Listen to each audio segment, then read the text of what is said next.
What up, what up, what up?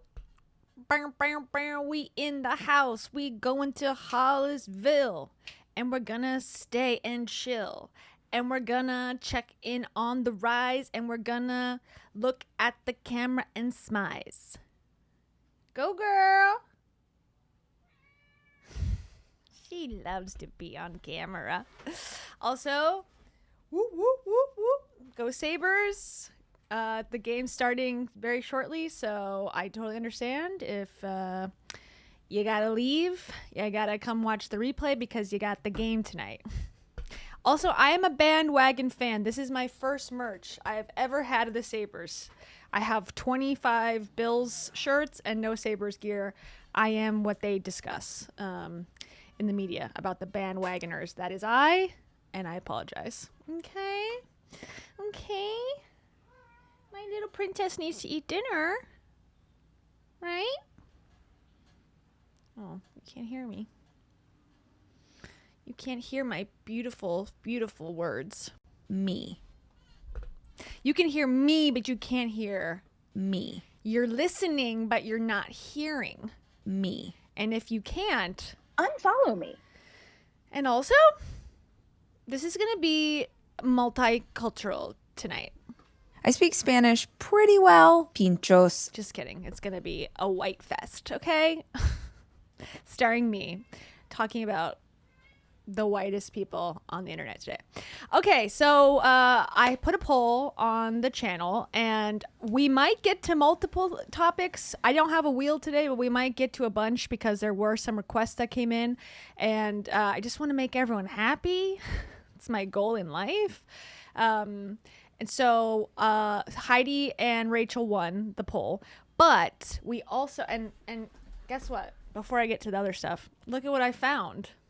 Look at what I found and purchased at a library sale that was going on. And this was after books had been picked over for like 15 hours. This remained. Shocking. I know. And it was withdrawn. So I guess the people at the library were like, meh. This one's over. This is what it says. Okay, in case you're wondering. This is the Heidi Powell New York Times bestseller. She is on this, to be fair. I guess this is the New York Times bestseller. It's called Extreme Transformation, Lifelong Weight Loss in 21 Days. This is Heidi's dedication. To my best friend, if people only knew the highs and lows we have endured together. Okay, so this, and I'm not even joking, this is actually what it says here. They have paragraph-long dedications, separate from each other. And for some reason, Heidi is listed first. Well, she's listed second in this, but first in the dedications, which alphabetically is incorrect and doesn't match the front title. And it was his show first. But I guess, ladies, you gotta get your wins when you can. So she's first in the dedication, okay? And she's gonna tell us now, very similar to how she is on Instagram. Right now. Go Sabres! Hey, go Sabres, says Brooke. And also, Gadget Girl Shelly, thank you, welcome. You became a member. Hey, that's what I have to say to Brooke. I want to be relatable. Also, what's the best recipe for fried chicken? If you know, let me know, Brooke. What happened to dinosaurs? And also that. And to Gadget Girls Helly. Do you know what a Capri Sun is? Did you ever hear of a Capri Sun? Or do you live under a dang rock? What happened to dinosaurs? Are you Rachel? No. Okay, back to Heidi. All right, thank you. This is Heidi's dedication to this random book, okay? To my best friend, if people only knew the highs and lows we have endured together. We now know. Through it all, you've shown me generous acts of love and kindness, even when I feel like I least deserved it. She's insane. She's got a problem. We all know she's got some sort of personality disorder, okay? You make me want to be the best version of myself possible. Sometimes I have to pinch myself to make sure I'm really living this life as your other half. You are most definitely my better half. You've taught me more than you will ever know by your shining example. I can't wait to grow old with you, Chris. Ooh, that did not age well. This is Chris's. Okay. I'm feeling a little coercion here, personally, but this is Chris's dedication. To my best friend, Heidi. My world changed forever the day we met. You have taught me the most valuable lessons in this life. Our ride has certainly been a wild one, but when it is all said and done, I cannot wait to look into your eyes, hand in hand, and know in our hearts that we did it all. Okay, so Heidi is addicted to love and relationships. This is a book about losing weight. Okay, so I just thought it was kind of interesting too, and I just read this for the first time, so that was not even meant to be related to actually what we're about to listen to them talk about. Heidi, if you didn't know, and Chris Powell, divorced in 2020. And I think had actually been like broken up since 2019 technically. So she then dated Dave Hollis for a year or two or so, and then they broke up before he died. She doesn't want you to remember that, but they did. And then she also had another boyfriend, something, and then she had another boyfriend, and now she's got the real love of her life, okay? And she was also married before Chris. That's just the recap. And do I care about any of this? No. She can marry a million people. I don't care. Doesn't matter. What is interesting and funny and I think critique worthy is that there is a podcast dedicated to their relationship for public consumption for the purpose of I don't know, but that is what we're critiquing here. Not the fact that all these relationships exist and that she's, feels this way. It's the content she's making about said relationships. Otherwise, I don't care. Like even when Jessie Lee, if you were around for that time, the MLM Boss Lee, was around and she was kind of dating this guy who was technically married or whatever. I didn't care because they were making content not about their relationship a whole lot. It was more about the MLM. So that's what I focused on in her content. So I basically think you can do whatever you want, but if you make content about it, then I'm like, hey, I'm in, baby. Okay. So just so you know, just talking about the book, we got part 1, the method. Part 2, 21 days of extreme transformation. And the first thing is find your what and your why. Ooh, so deep, so deep. And then the third section is love it. And that's believe in yourself, be open, honest, vulnerable, unload the real weight, banish the negative self-talk, create your new identity, take responsibility, conquer your fear. Then it's live it, go all in, fall without failing, be beneficially selfish. And that's it. Okay, here's the introduction. Okay, this is unrelated. Okay, I'm having fun reading my new book. This is Introduction, Creed of the Phoenix. Okay, there's a poem for us. Creed of the Phoenix. I found myself lost in the depths of darkness and despair, blinded by confusion that was dwelling everywhere. No matter how many times I tried, I couldn't find my way. But when I opened up my eyes, a whole new life awaited. Through hope in heart and promises, integrity and dignity, my life is now my masterpiece. I control my destiny. I am a phoenix now. From ash I rise above as I climb step by step the path to true self-love. I don't know who wrote that, but that is what is necessary to read when you need to lose weight in 21 days. Okay. Also, I was going through my books today, organizing The 4-Hour Workweek by Tim Ferriss. He might come up today. If not today, some other time soon, because he did an interview with Jay Shetty. And if you don't know who Jay Shetty is, here's his stupid book. Okay, so I got them all. I got all the books. And in case you didn't know, Tim Ferriss is a guy who wrote this book. Then he did like 20 other sequels of it, like The 4-Hour Body, The 4-Hour Relationship, The 4-Hour Sausage Roast. I don't know. But the basis of the 4-Hour Work Week is to outsource all of your work, whether you're hired by somebody or have your own company, to the Philippines and let them do your work for cheaper. And he thinks that that is a new idea that everyone just is so stupid that they don't know about. And it's like, well, what if the person I'm hiring can't speak English? He's like, it's all right. You don't need every word to be right in an email to a potential target. Anyways, so that's that. Also, let me pull up the chat so I see the comments, but let me pull up the chat just in case there's things I'm not seeing. Yeah.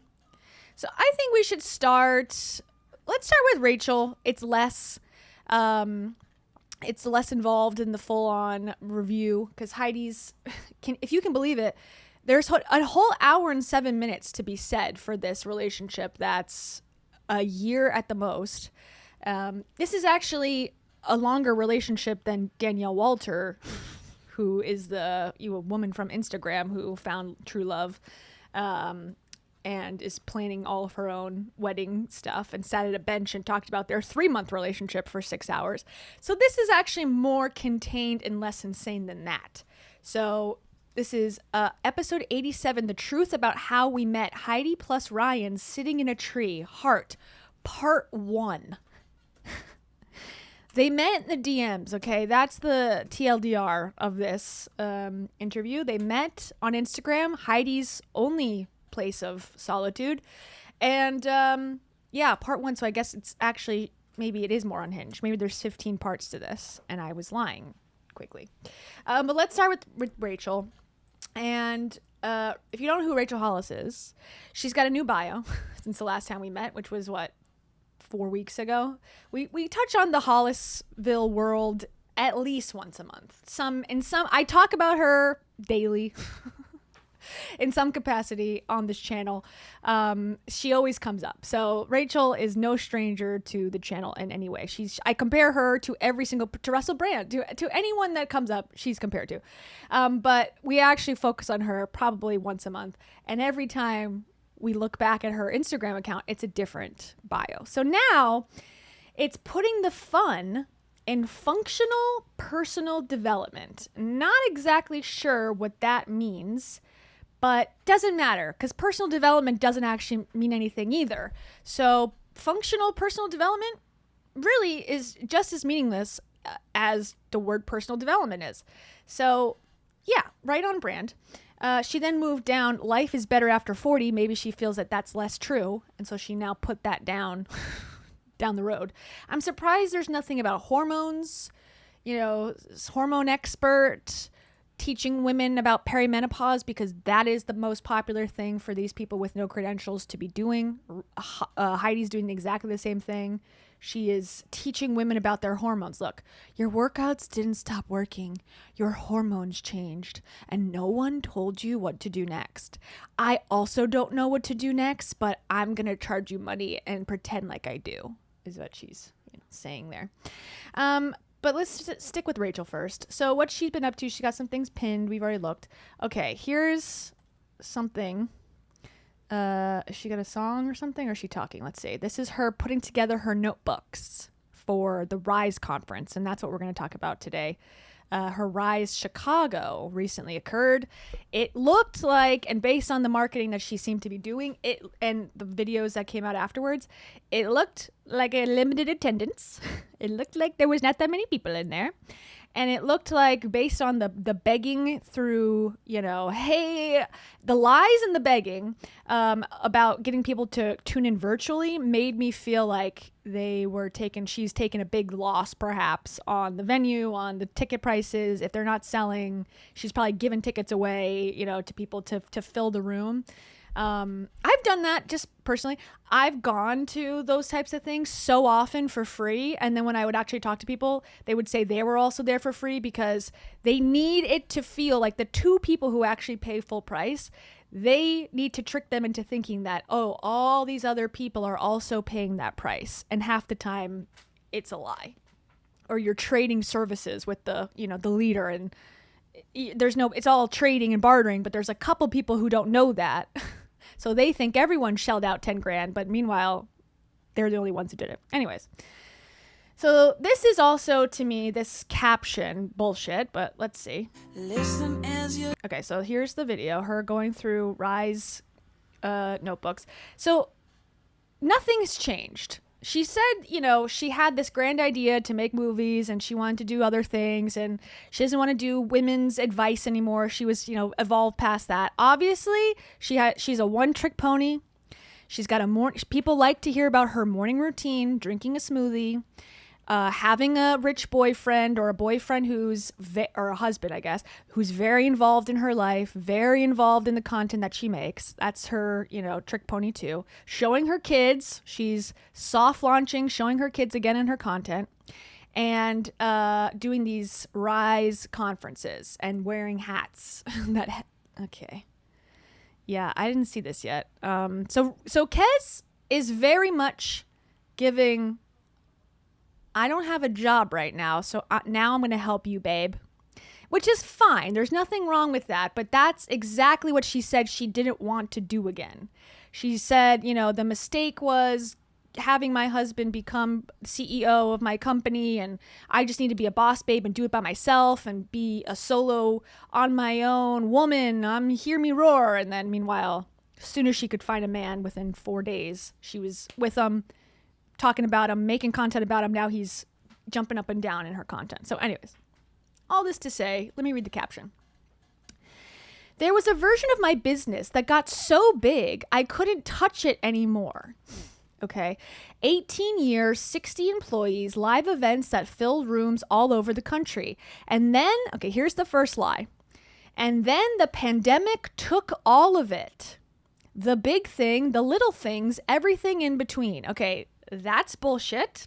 She made more money, at least she claims, maybe she was lying, but during the pandemic, she did an interview with PBS and in Austin, and she said, I've made more money doing virtual lives, getting people during the pandemic to care about personal development than the live events. So she was actually doing better. What actually killed her business and killed her image and everything was the divorce, number one, and then her toilet gate incident. We all know. We all know the truth, okay? She's going to try to spin it, though. She's changing history once again. It took me years to decide to try again. Yeah, I don't think so. She's been trying along the way. She's been trying to do other things. I give her that. She has been trying to talk about pop culture and to just do the podcast and interview celebrities, and no one cares. So this is the one thing she knows. I don't understand why, but she knows that she got famous for, and she may get famous again from it. I think it's a mistake, but who cares what I think? But when I did, I made myself a promise. If I build something new, I have to be able to put my hands on every part of it. Okay, it's not new, in my opinion. The only thing she's done is shrunk it because she doesn't have that big of a following anymore. So she hasn't built anything new. She's actually built the same exact thing, but smaller, personally. You can't scale your values if you never lived them at the start. Okay, so after we got back from Chicago, I sat down and hand wrote a note in every single Rise workbook. Kez and I stuffed the envelopes ourselves, had a full standoff with a label maker that nearly broke us both. The joy when we finally figured it out was unreal. Yeah, they're admitting to a lot of fighting, which is fine, but you got a pretty lush life. We shouldn't be fighting, in my opinion. We shipped every single package ourselves earlier this week. Oh my God, you guys. They shipped the packages in which they can make money themselves. Wow. They're just like us. I'm sure there are very smart founders who would look at this and think that doesn't scale, and they're right, it doesn't. But somewhere a woman is going to open that package and I hope feel like someone cared about her enough to put some extra effort in. I want to be that kind of business, even if the scaling takes a little longer. Okay, so now which is great PR. It's what you're supposed to do. It's marketing, it's a marketing tactic, but it's just such bullshit. Because she's Miss Authenticity, right? She would always tell us about her flops, right? She would always be honest with us because that's her brand, is relatability, right? But yeah, okay. Anyways.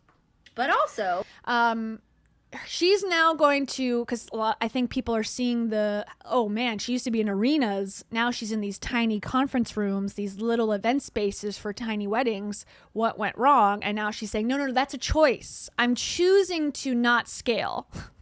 On purpose, because that's my brand, is not scaling, even though she touts the reason you should listen to her is because she scaled so fast and so well in the past. Are we all following? Okay. Start it with your hands. Start it with your heart. Not because you'll do it this way forever, but because you will be in the foundation. And when it grows, it'll grow into something that actually looks like you. Rock on. Okay, so that's what she's posting. Kind of the same bullshit, just bullshitting around, just bullshitting to bullshit, I guess. And she left the comments open on that one. So she's really, trying to hear the criticism. Now, all the comments that she gets are like, "I love you so much," and whether those people are real or bots, I can't tell you. I can't say. Thank you to LCV Maddox 3357. Thank you so much, LCV Maddox. They say, "I'd love a deep dive into how country southern acting school dropout Rachel Hollis got to intern / got hired by a girl. Get your story straight. Miramax." Now back to Lady Heidi Powell. That is one of the great mysteries of the Hollisville saga. If there was a mystery, if there was a piece of the puzzle that I want to know the absolute most, it is, how did Rachel, right, a high school graduate at 17 years old, go from Bakersfield, California area to LA, and then within a month or so, a couple months, got a job at Miramax? She never talks about how she does it. And I believe she must have family, a friend, something, because that's how she met Dave at Miramax, got to meet with him and, whatever. She was doing like an assistant job, but even assistant jobs usually are like Harvard graduates. It's people trying to break into the industry. The competition, even for the mailroom in some of these places, is tremendous. So how did she get that job? And, Miramax, as we all know, is Harvey Weinstein's company, or was. And at the time, that would have been when he was still, riding high on his success and his, power. Did she meet Harvey Weinstein and he saw a 17-year-old country mouse, as she called herself, and he hired her for that reason? I wouldn't be surprised. It would be crazy. But was that the reason? Did she have, did her dad know somebody that was at their church or something that worked at Miramax? No, whatever it is, it's something like that. There's absolutely no way, because she would have told that story 7 million times by now. She's told the story of one time having 2 tampons in her vagina or whatever, or having one that got lodged and forgotten about 4,000 times. Do you think she wouldn't tell a story about her getting an internship or a job at Miramax when she was 17 years old and had no money 40 million times if that was some sort of harrowing, grit-ridden story? Yes, obviously. So the fact that she's not once ever talked about it, and I can confirm, I've read all her books, I've basically watched thousands of hours of content, no one has told me anything other than she kind of glosses over like, yeah, I moved to LA. It was crazy. I had to work at a sub shop when I was in high school to make money. So then I went to LA, and then I just was at Miramax, and then I met Dave and we got married and I became a mother, and that's the end of that. It's like, huh? You're missing a chapter, girl. You're missing a chapter, girl. You're missing a chapter in this book. But, she's the curator of her narrative, and she's going to tell it the way she wants to tell it, and she's going to leave out big obvious nepotism or legs up or something. I don't know what the answer is. I have thoughts, but I don't know what the true answer is. So thank you to LCV Maddox. Oops. Jack. My boyfriend is English. And also, I don't know if anybody has worked as hard on this topic as I have.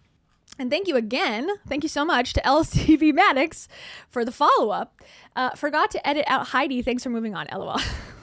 Thank you for the second super chat. I very much appreciate it. And for that, I say this. They act like they do no harm. They act like they're positive. And this is what they're up to. Hell yeah. Also? I'm on trial for crimes I didn't commit. And also? Praise the Lord. Click the link in the description. Amen, brother. Okay, thank you. All right, so then she's got pictures. A lot of people were pointing out on Reddit that this is the date 2/11, not 12, but 2/11, February 11th was the day that Dave died. So kind of ominous, spooky that she would put that random date. It's not accurate. It's like a filter, but spooky that would be the date that pops up on a picture of her in her new boo thing. And then, yeah.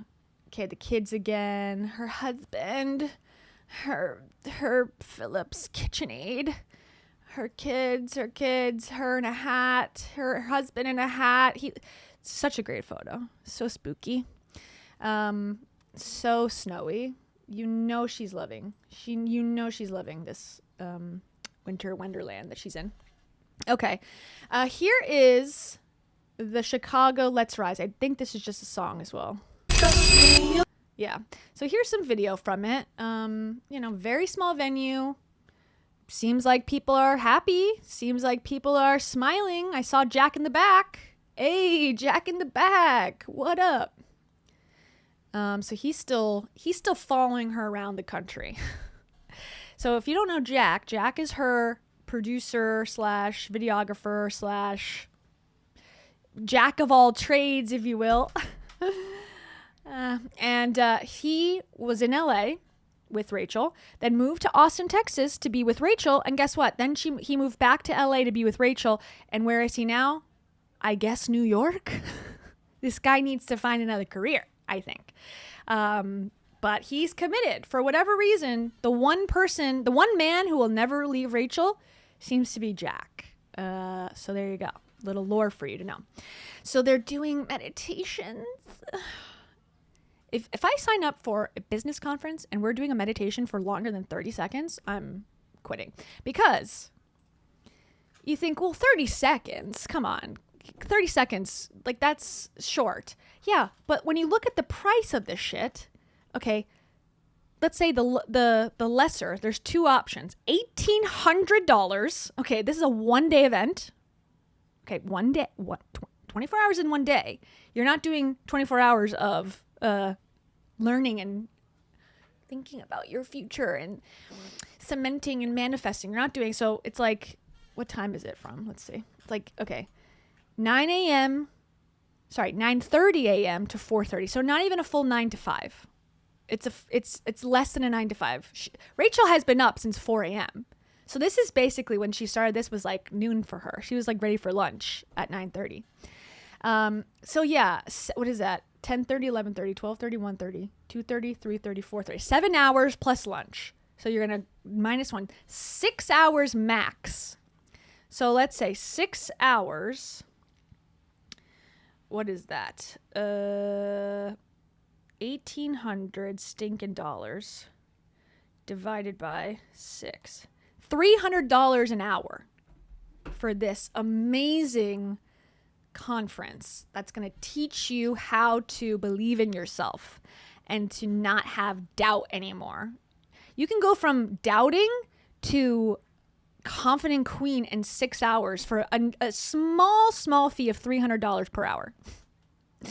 Okay, and if you don't want the VIP access, which comes with a deeper conversation, closer proximity, and a more personalized experience throughout the day, whatever that means, you'll get a private seated small group mastermind lunch with Rachel during the midday break, a professional photo op and book signing with Rachel during the VIP lunch. So a lot is happening during this lunch. This lunch is of utmost importance to the VIP people.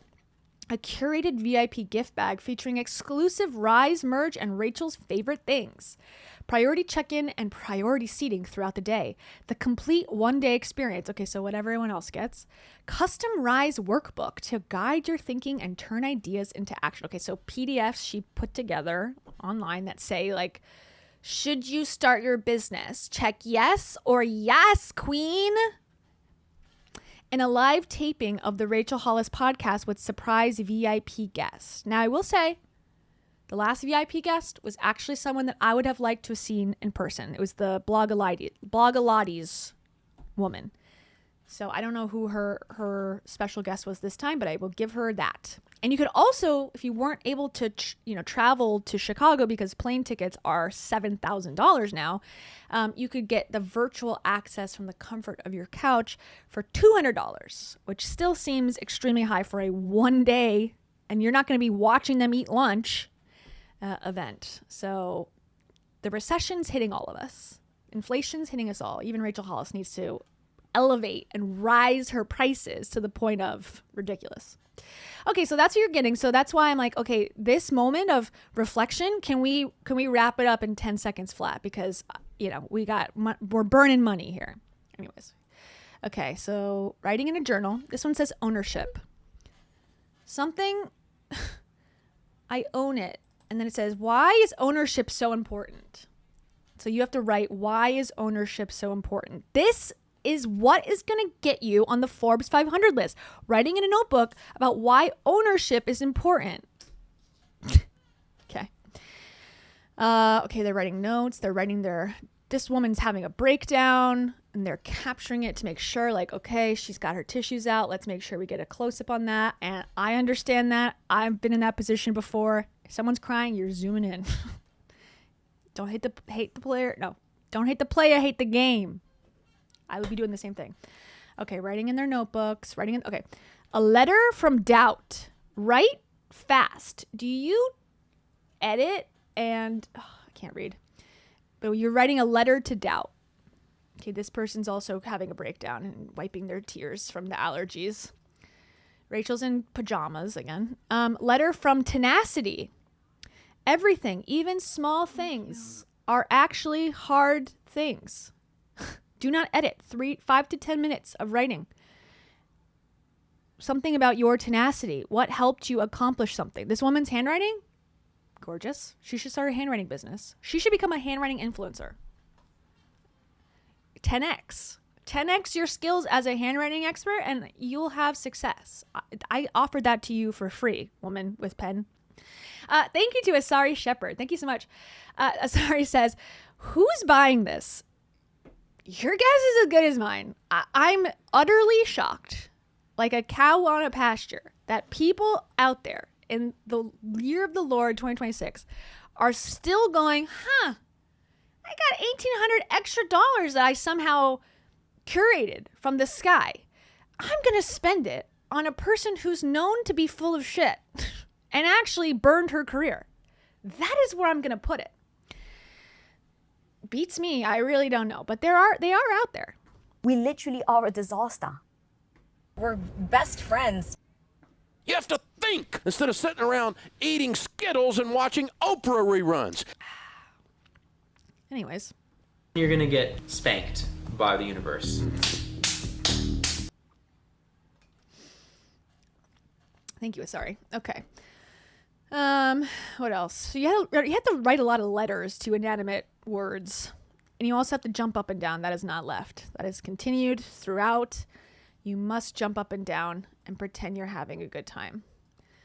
So how many people do we see in here? Okay, I see 5 different people, 6, 7, 8, 9, 10, 11, 12, 13. I'm just counting all. Okay, there's Jack. Here he is.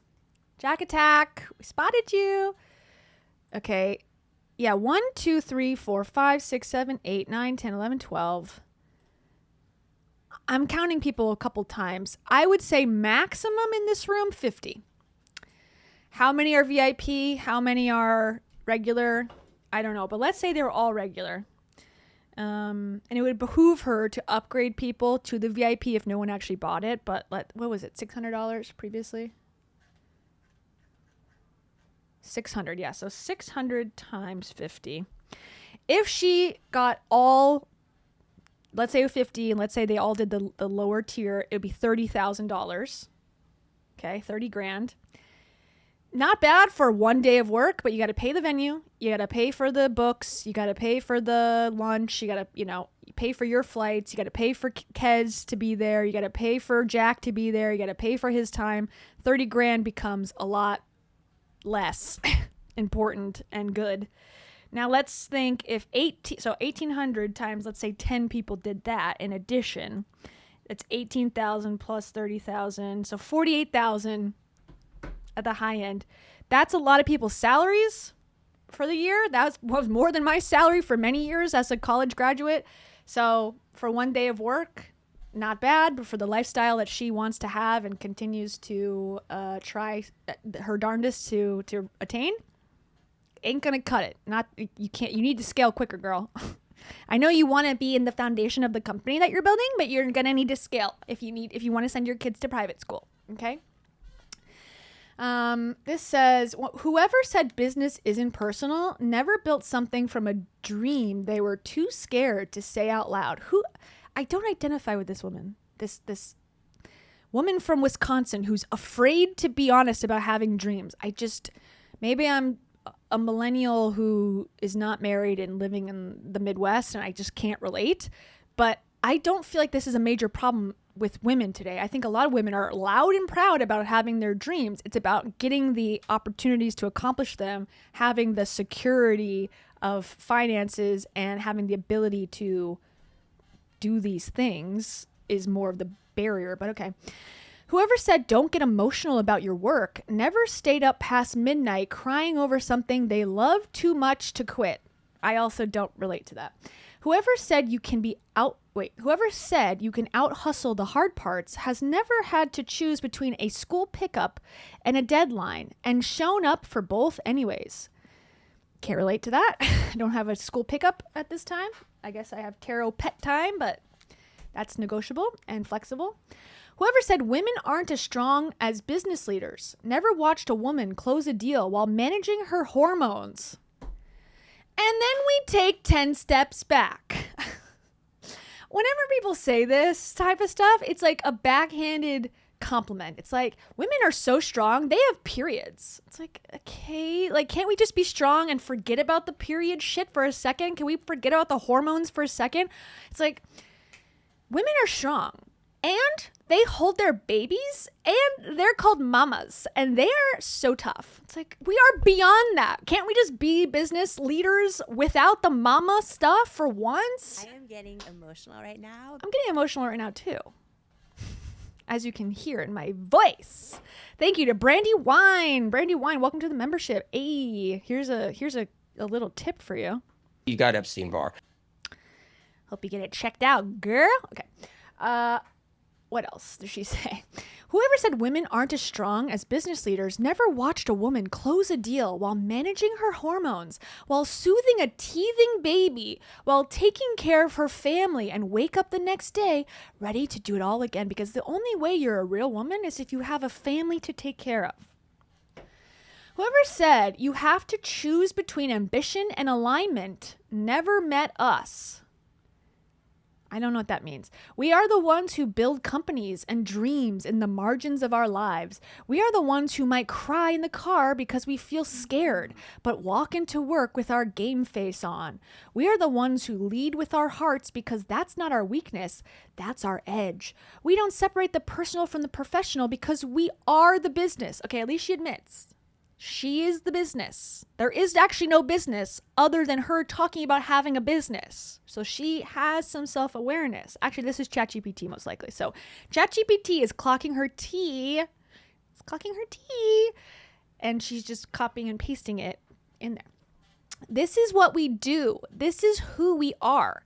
And yesterday, we were all in this same room proving it. Welcome to Rise. Glad you're here. You can sit with us, unless you're fat and ate a pizza, in which go fuck yourself. Bam.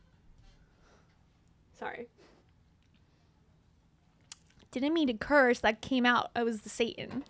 He possessed me for a second. I need to do some light language to remove. Hold on. Satan, get out. Leave.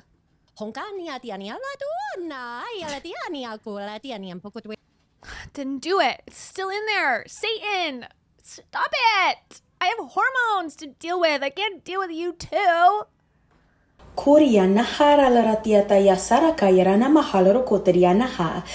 Okay, one more thing and then you're gone. The mango frequency. Thank you. Okay, Satan has now left the building. I'm so grateful. I had to do all of that while loving my daughter. Right? Was I loving you as you teethed? As I deal with my hormones and wanting chocolate? I'm sorry, I'm on a tangent today. I'm so excited for the hockey game. Okay, so that's what she's doing. She's got some curtains. She's doing, she's doing some stuff. She's talking about ownership. She's talking about tenacity. People got their Owala bottles. They got their lanyards. They got random women up there. Yes, snaps, girl, snaps. Are you starting this Monet business or what? Okay, more meditation. We're just going again. Okay, I really want to read this, but I can't. Why is ownership important? I don't know. Why. I'll never know. Okay. What else? Here's a old Rise conference. This is talking about somebody. Okay, let's see what this is. She's going to motivate us. Titties out. Okay, sorry. I mean, I had to address it. Okay. She's going to motivate us real quick. You got more to give. Let me just show you. There's more there. What? I have those exact hand gloves when I was in CrossFit. So we're basically twinsies. So she's going back to 2015. Her shtick, you know? And From the windows to the... If you didn't know the words, that's okay. It's okay. We probably wouldn't have hung out at the Florentine Gardens when we were both on a fake ID age 20. But if you knew those words, if they brought forth a spirit in you that you forgot existed, I just want to remind you that you are a lady in the streets, but you just screamed to the sweat drop down my balls, and that's how I know you got more to give. You got more to give. Let me just show you. There's more there. 369, damn you fine. Sucker, sucker, suck up to me one more time. Get low, get low, get low. Get... to the windows, to the walls, to the sweat drop down my balls. All these crawl, all skeet, skeet, skeet, skeet, skeet, skeet. So knowing those words, you are a girl boss. You can have business. You are ownership. You tenacity. Lift up the lashes, make money, be millionaire, retire family. A woman. Okay, more bullshit, trying to, talk to women who feel like they, are being ignored by their husbands. If you can still recite every word without missing a beat, I'm going to go ahead and say it. You've got more in the tank. Such a weird thing to say. I don't know. Okay, I guess if that's what you think, I'm down. I'm not paying you $1,800 to attend an event with you, but sure. Okay, thank you. Don't tell me you're not enough. Girl, respectfully, I've seen your resume. And I threw it in the trash because we're not hiring. I only hire men. And then that's it. Everyone else is fired. You survived the 80s hair and the 90s eyebrows. You danced till 2 a.m. and still showed up to work by 8. You lived through low-rise jeans and dial-up internet.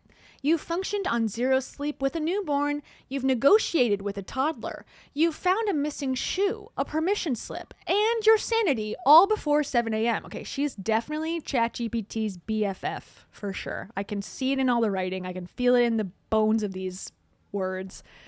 We lost Rachel to AI. Rachel, is that you? No, it's Claude because she's gone. We'll never hear her true voice again.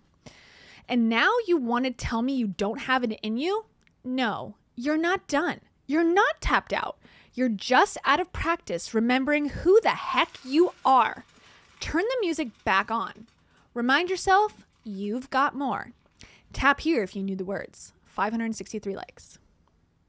And this person says, Rachel, definitely thought it was smart to share this unique exact skill set with my 2 boys the year Little John did the Super Bowl, and none of us have recovered. Do we call this a win?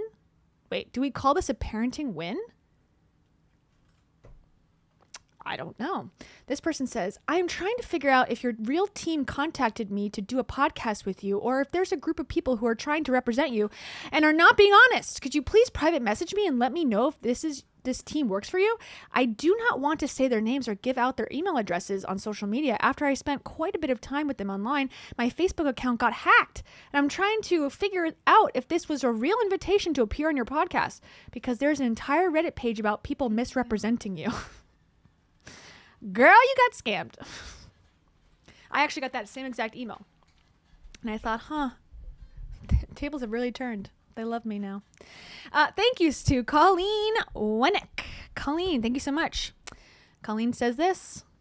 It's so quantum. And also? I'm a medium. I channel all day. And also? Am I the only hippie? Oh, yeah. There's Colleen.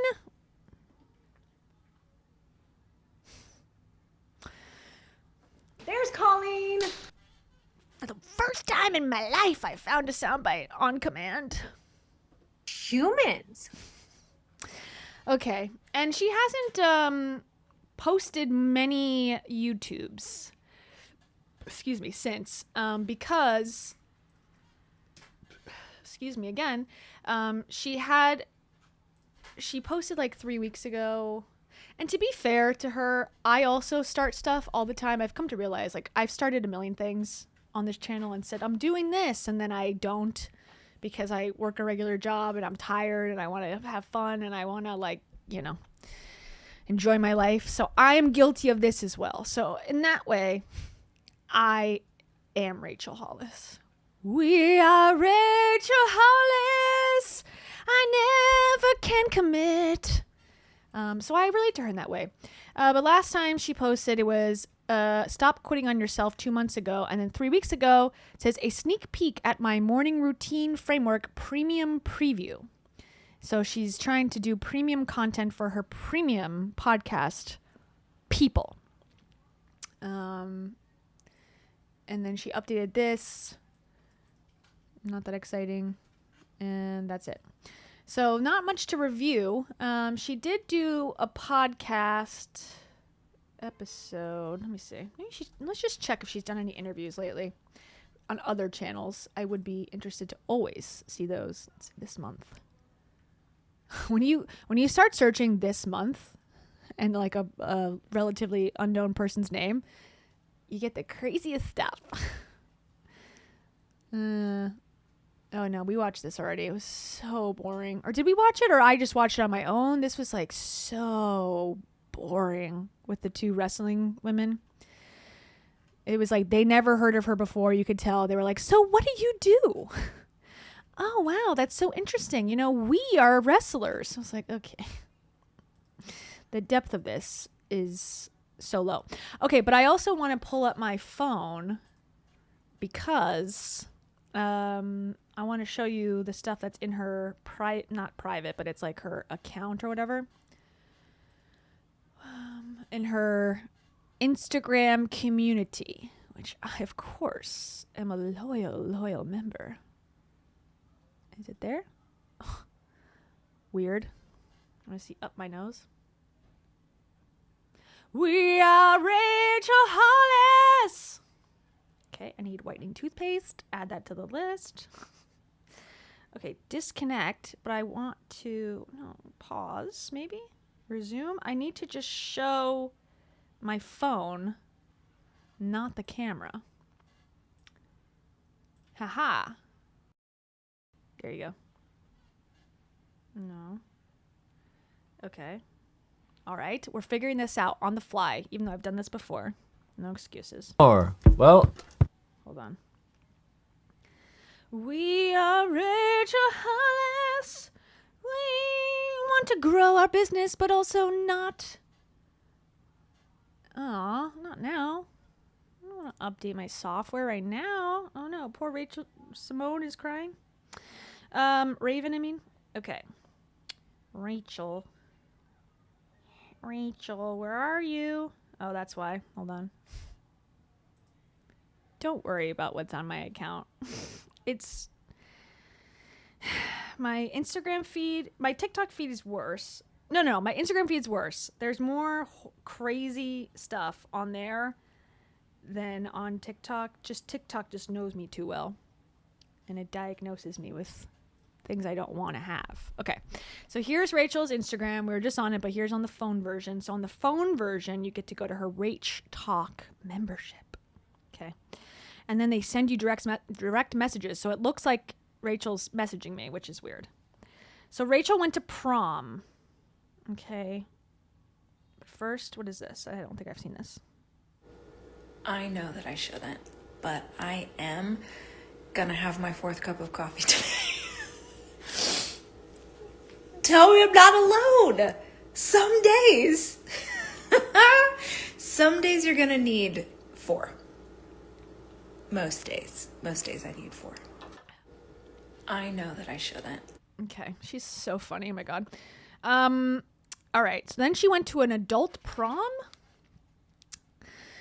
Not sure what that is. I would love to go to an adult prom if one is happening in my area, so I'm not even going to knock it as a concept, but, you know, she needs content desperately. She needs something to get her people revved up to buy her planners again. So she says, which dress should I wear to prom, yellow or pink? Okay, here's yellow one. And she picked, guess which color? None. Neither one. She hates all of your ideas. She doesn't respect any of your input, actually, but we'll get there. Okay. Guys, I'm going to prom. Oh my God, that is Toiletgate. That is a Toiletgate nod. I've so memorized that video, all the mannerisms and everything in it. What is it about me that made you think I want to be relatable? No, sis. That was the, what is it about me that made you think I want to be relatable head nod? Okay. Back to it. I'm going to prom. Speak up, girl. I have been invited to prom, which is a thing that is happening in my community. And you can dress like prom from any era. And so I've gone on eBay and I have options, and now I'm going to try them on with you. We're going to see which one works. I forgot to mention that my goal is like 70s prom, because 70s is my favorite style. So my first option for us today is the vibe that I thought was like, you're going to prom in Boca, okay? Accessories will be involved. Let's check it out. Okay, you're going to a 70s prom in Boca Raton, Florida. Okay. That's what she's going for. More power to you, girl. Let's see it. That's the one people liked. This one more. Okay, straight from eBay. Things could be worse, guys. Okay, I had to limit myself for my sanity. Things could be worse, guys. Okay, first of all, obviously tailoring's going to be involved. Okay, definitely needs to be tailored. It's not the worst. I judged it harshly. I'm sorry. That's my natural reaction to anything she does, and that's unfair. It's actually kind of cute. It's kind of feeling like Austin Powers' Go-Go Dancer, and I love that. So if it was fitted correctly, I think I would also vote at this point for the yellow. Whoever owned this first was more blessed than I am. Secondly, obviously there'll be a spray tan. I don't hate it. Yellow is my favorite color. This is maybe not flattering, but we're like, it's themed, right? And I was thinking like big, chunky, like bangles, some like glasses perhaps. But she doesn't. I'm not mad. She needs to be tailored. Yeah. Obviously she needs to be tailored. Don't yell at me. Also, I just don't know what this accomplishes. I guess it's just trying to be present on Instagram and she says she hates social media desperately and hates it, and it's just like a bane of her existence. But yet we have this content where it feels like she's enjoying showing off her personality and her outfits. So which one is it? But okay. Okay, so it's something. Okay. This is so cute. And honestly, I like the yellow better. I agree. The pink is nice, but it looks like a real prom dress, and it's like, are you really trying to go to prom? Or are you trying to... Hold on. Right? And I was thinking like big... Hold on. I'm not... Okay. Next one. Okay, so it's something. Okay. This is so cute. And honestly... Looks too I probably modern. could wear without a lot. They're both like super long. But that's way more interesting, right? Yes. Like that's more exciting. But this... Agreed. She likes to dance, you know? Can she get low? I don't know. I did leg day yesterday. You get pretty low in this dress. Not that we're doing that at parent prom, but I'd like to try. This is prettier, right? This is prettier. But also like a little bit boring. But we could have fun with accessories, guys. What do you... Okay, so 606 people said yellow, and then 430 people said pink. Okay, and then it says, ooh, also green. I was just washing my face and I realized I think I still have my prom dress. So you would have known that because you just moved and you've moved 15 times in the last 3 years. So it's like, and that's an exaggeration, obviously, but she's moved quite a lot. You would have known that. Once you move, you'd have an inventory of all your stuff. Unless you're so rich. I've never been rich to the point where I have like a whole house of things, but I now know every single item I own. My most prized possession is now this extreme transformation, lifelong weight loss in 21 days. But before I got that, it was the 4-hour work week. Just kidding. But I have an inventory of everything I have now because I moved. You would know, like, oh, I have my prom dress. You wouldn't be like, I was washing my face the other day, and then the thought occurred to me, I have my prom dress. Okay, anyways, so this is all a setup. we didn't have a lot of money, and I bought my prom dress at a Goodwill. Guys, did you know that she didn't have any money? So it's vintage. Did you also know that she got a box cake when she was in, elementary school?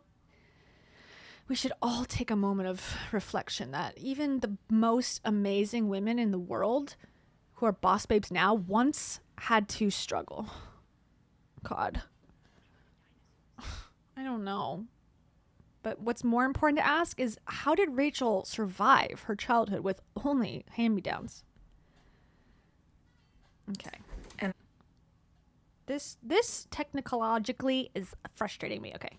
Go. Talk. Why can't I hear anything? Hello? She was washing her face. Oh my God. Okay. We're going to make this work. We're going to twerk and we're going to work. Come on, girl. Give it to me. What the heck? Where's the sound? I became boomer. I think I still have my prom dress. So good we point. didn't have a lot of money, and I bought my prom dress at a Goodwill. So it's vintage, and it's a really good dress. Like I had it. Just because you get a dress at Goodwill does not mean it's vintage, but okay, sorry. Ah, damn it. I screwed it up again. Really good dress. Like Okay. I had it recut several years ago. Why? I feel like it should be in the mix. Hold on, let me see if I can find it. You had it recut several years ago? I feel like it's not 70s, but just for fun. Okay. It's actually... It's so cute. Keep your pants on. I was just washing my face. That was it? That's all we and get? I realized. So she recut it several years ago, but she just remembered she has it now. Excuse me. And yeah, I agree that she wants us to know that she's still really skinny. And then also... I feel like it's not... The dress itself is meh. It's actually... And why did we have to see her take her pants off? It seems overtly sexual, but okay. Now, this is the worst of the three. It's so cute. And vintage from what? 2002? I don't know. Sorry. Cute.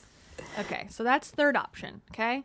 So again, which one does she go with? None of the ones that we saw yet. Okay, here's another video. I'm not great at math, but I feel like hundreds of you voted for prom. Oops. And I'm really glad that you picked yellow because that's my favorite color. I came back to see what the vote was, and now I gotta try and go get that tailored with a week's notice. What could possibly go wrong? Okay. Good points. And then it says, guys, I forgot to tell you, parent prom happened, and it was raining and freezing. Discovering that spring on the East Coast is a very different thing than in Cali or Texas. Yeah. She's the only one to discover that. And well, last minute, I changed my mind on dresses and went goth. But I was warm, and I danced my butt off for literally 5 hours, and it was so much fun, I could barely move for 3 days afterwards because my body thought it was recovering from an Ironman or something. I have a feeling that Kez didn't like the yellow dress. I think Kez's vote matters more than the 1,000 people who voted in her private community. I think Kez said casually, what I really like is Morticia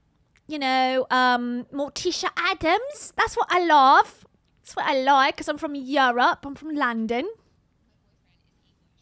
I'm from England, yeah, and I really like that, like, Transylvania look. And so she's like, say less. I got it, babe. And she pulled this out of her ass. Okay, please note the absolute catastrophe behind me. I did try to be cute and girly, but my real teenage self came through. Oh my God, you guys, she's got 4 pieces of clothes out. Ew!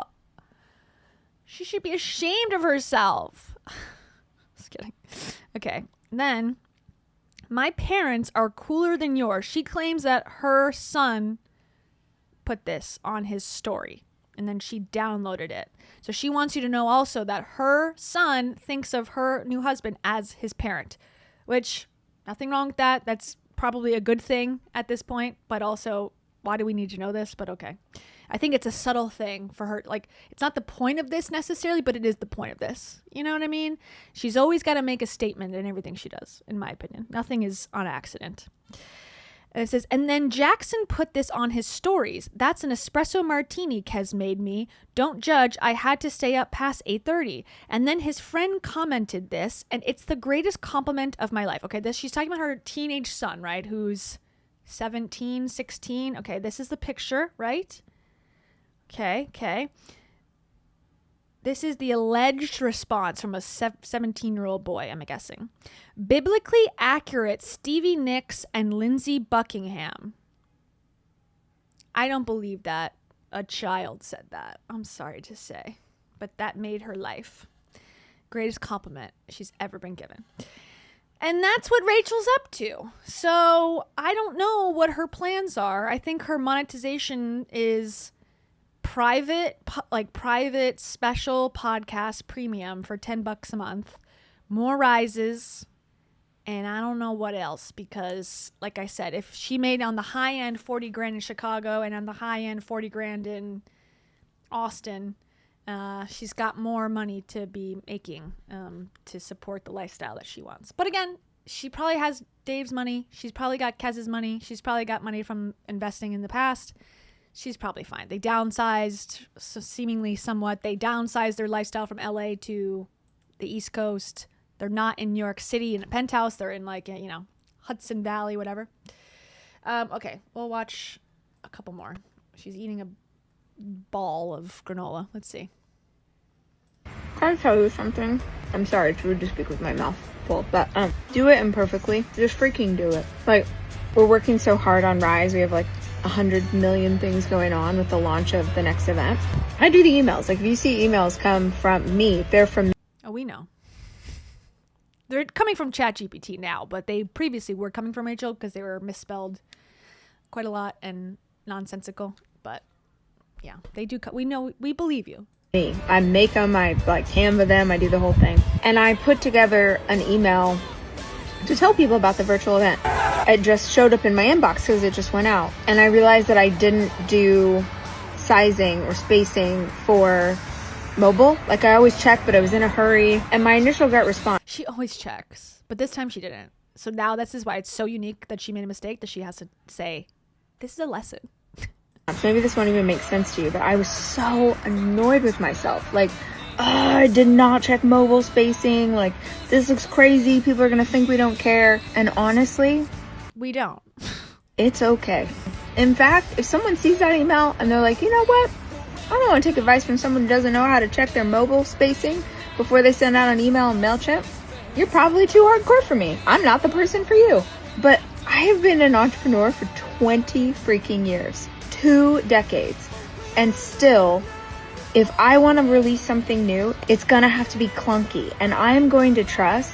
Which really is not something that is it's not necessary at this point. If you were a good entrepreneur, a successful entrepreneur, over 20 years, you probably would have people in place to be able to fact check, to proofread, to do all those things if things were going well. Now, does it have to be like that? Of course not. You can have a small business. You can do things the way you want to. Now, she's never desired to have anything small or personal. She's always wanted to scale and be, the next Tony Robbins.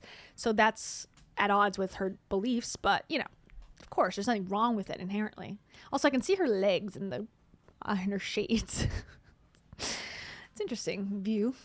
that we will do things as a team with our whole hearts. We will do everything we can. Like, if we get you in the room, we're going to take such good care of you once you're there. But our emails might not be perfect.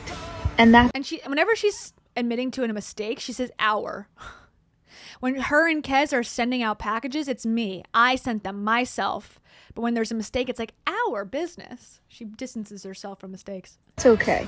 Your desire for it to be perfect will keep you from it being anything.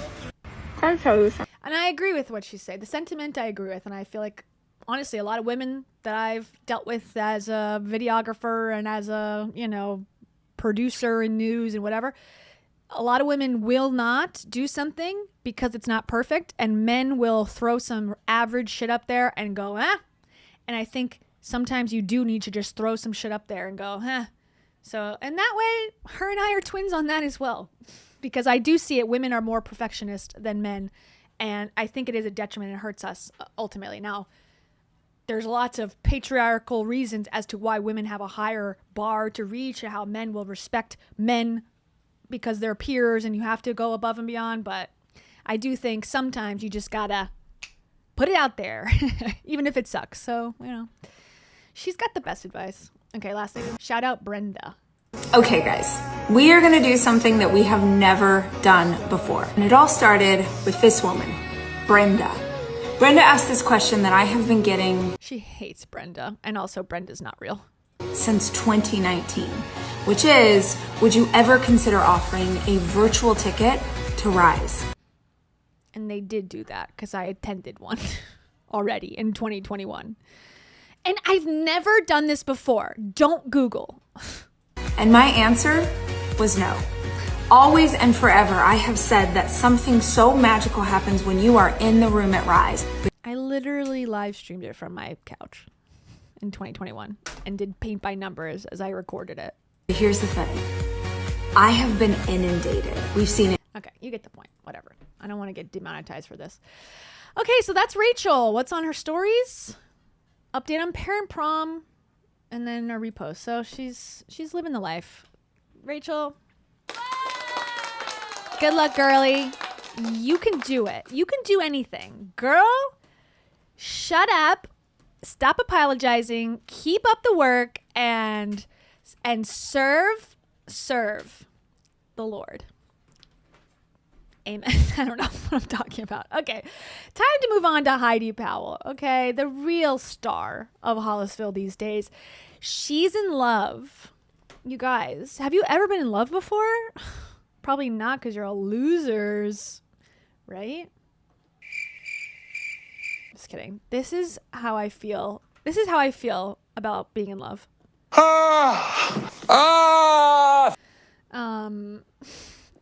Excuse me. Okay, what is this? My mouth is so bored. Also, this is straight from Heidi's mouth. I'm dry. And then also, where's my sexy? Oh, here it is. This is for Heidi. Hey! Have you ever had a boyfriend before? Do you know what having a boyfriend's like? Well, if you don't, I'm gonna tell you. It's so freaking cool. It's like having your best friend that's super hot around all the time. On your feed, in your stories, in your panties. I bet you guys are just begging to know how we met. That's what this podcast is going to be. Okay, that was a preview of this podcast. Mama of four, sex kitten of one. Okay, that's what we need to know in advance. And we're going to find out the hot piping tea about this couple that everyone wants to know. The world is begging for answers to find out what's going on in their relationship. This has 693 views, by the way, from 9 days ago. When the people are begging, they will come and watch it for the full hour. And by the people I'm talking about myself. personally, specifically. And then there's shorts about it. This is what he looks like, actually. This one right here in the corner, that is a real photo of him. No filter. The same no filter that Heidi uses in all of her filters. So he's just become her new brand, very much like Dave Hollis was her brand, and previously the couple from my favorite book, and the number one piece of literature I think that's come out of the American zeitgeist. He was also 100% part of her content. So it's just, we're in season 4. Okay, this one is insane though. We got to watch this one. What are you doing? Let me just compare her bio. She doesn't change her bio as much as Rachel does. So she's a mama of 4, New York Times bestseller. Okay, this book, ABC's Extreme Weight Loss. She's a coach. She's a heartfelt coach. Heidi's Lane Pod, that's her podcast. Show Up app, okay, that's her exercise app. She's a co-owner of Transform still, allegedly, and she's got a 60-day hormone reset, which started on 4/27. Okay, so she's very qualified in the hormone arts.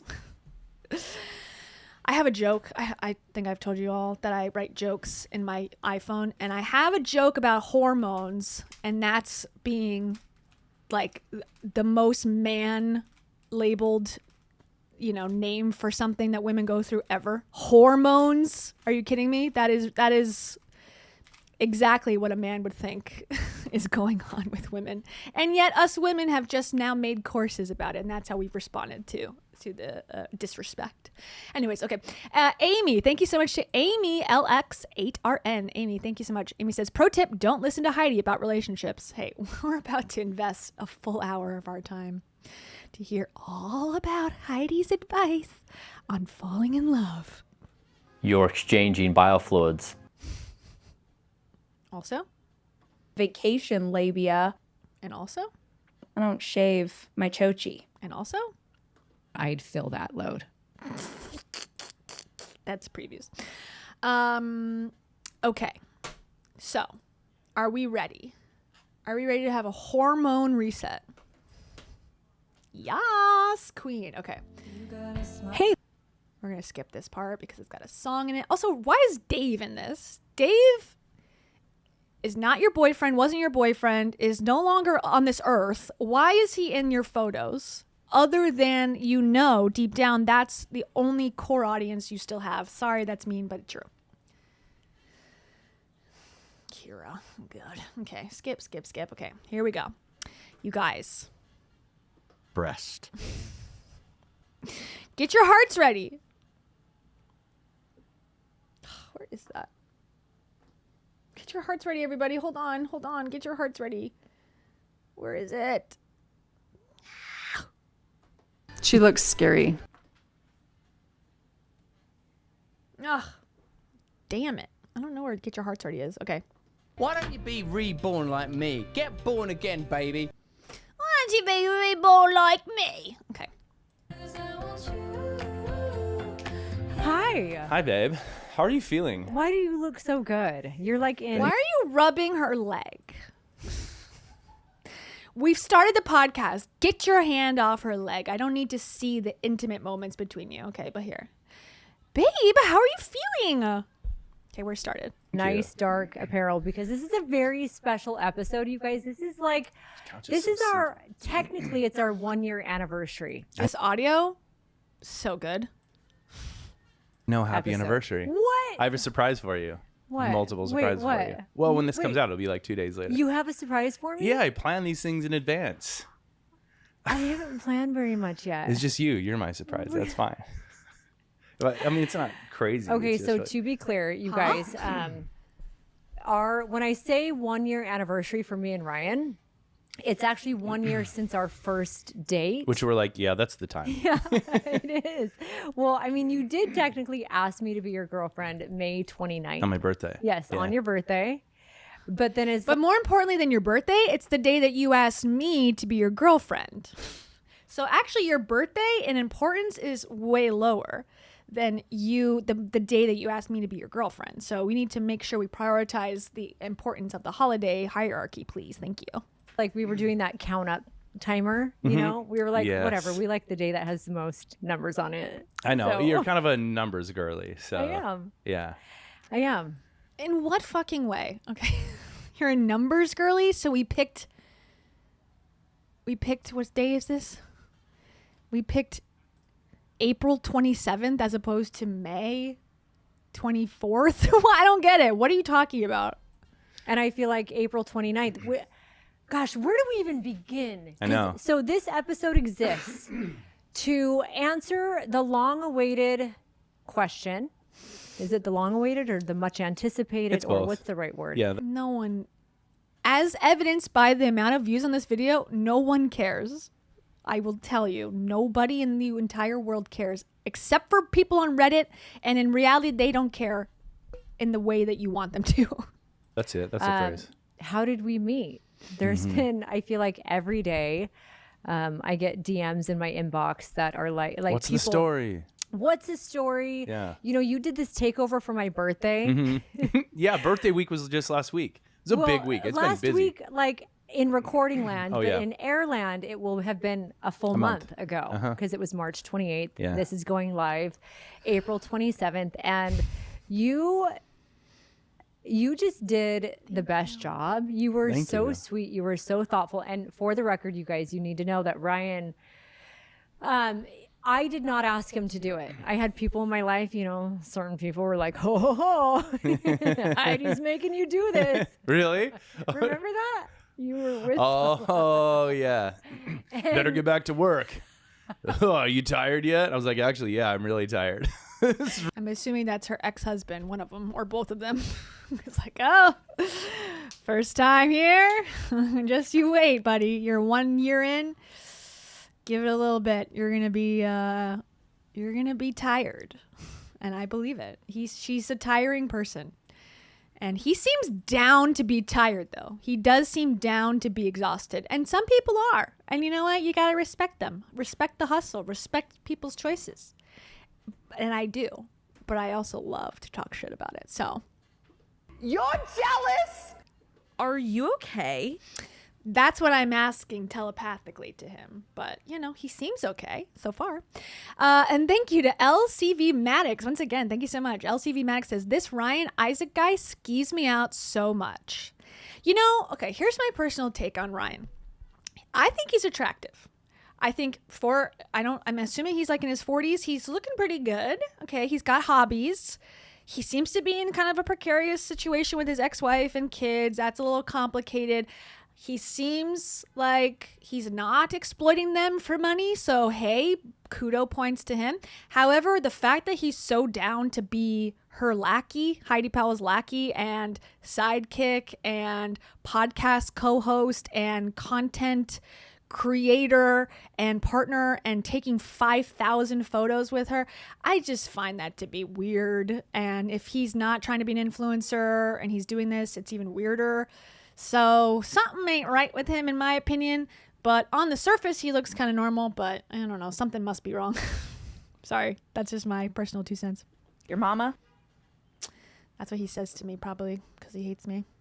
You have strong sugar glider energy. So true. Wow, you're so wise.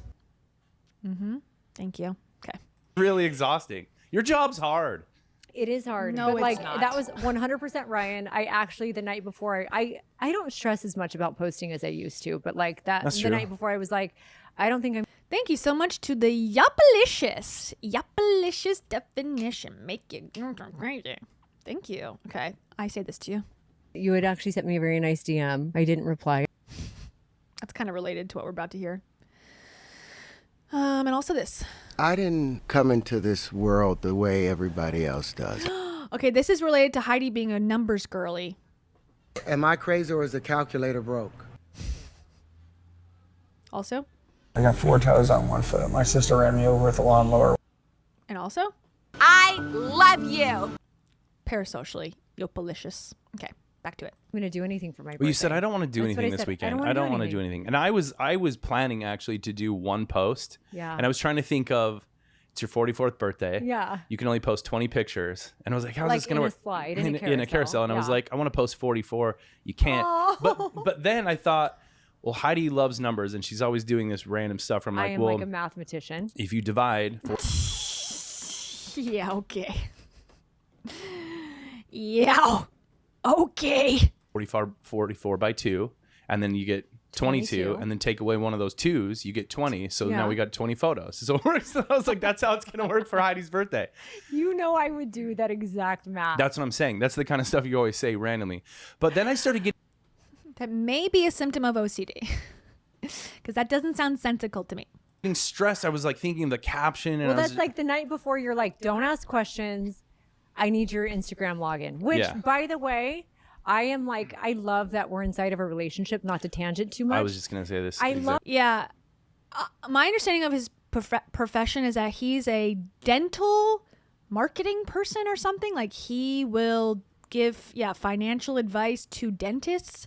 So he's probably a financial advisor and then just decided to niche into one branch of the medical industry or the dentistry industry. But now I don't know. Now it seems like he might just be similar to Kez, seemingly the partner of someone who's on the internet. That's their new profession. I love that we're in a relationship where both of us, everything is so open, so open. I never have had one twinge of doubt about anything. It's like foreshadowing. 2 months later, he's got 8 girlfriends. Yeah, sorry. Like to feel so safe and like you're not gonna hurt me with anything that I give you. I give you access to everything. It's beautiful, and to know that like you grant the same to me. Yeah. It's I don't know. That happened within like weeks. I was like, here, add your Face ID to my phone. So we like, both did. I mean, we're older.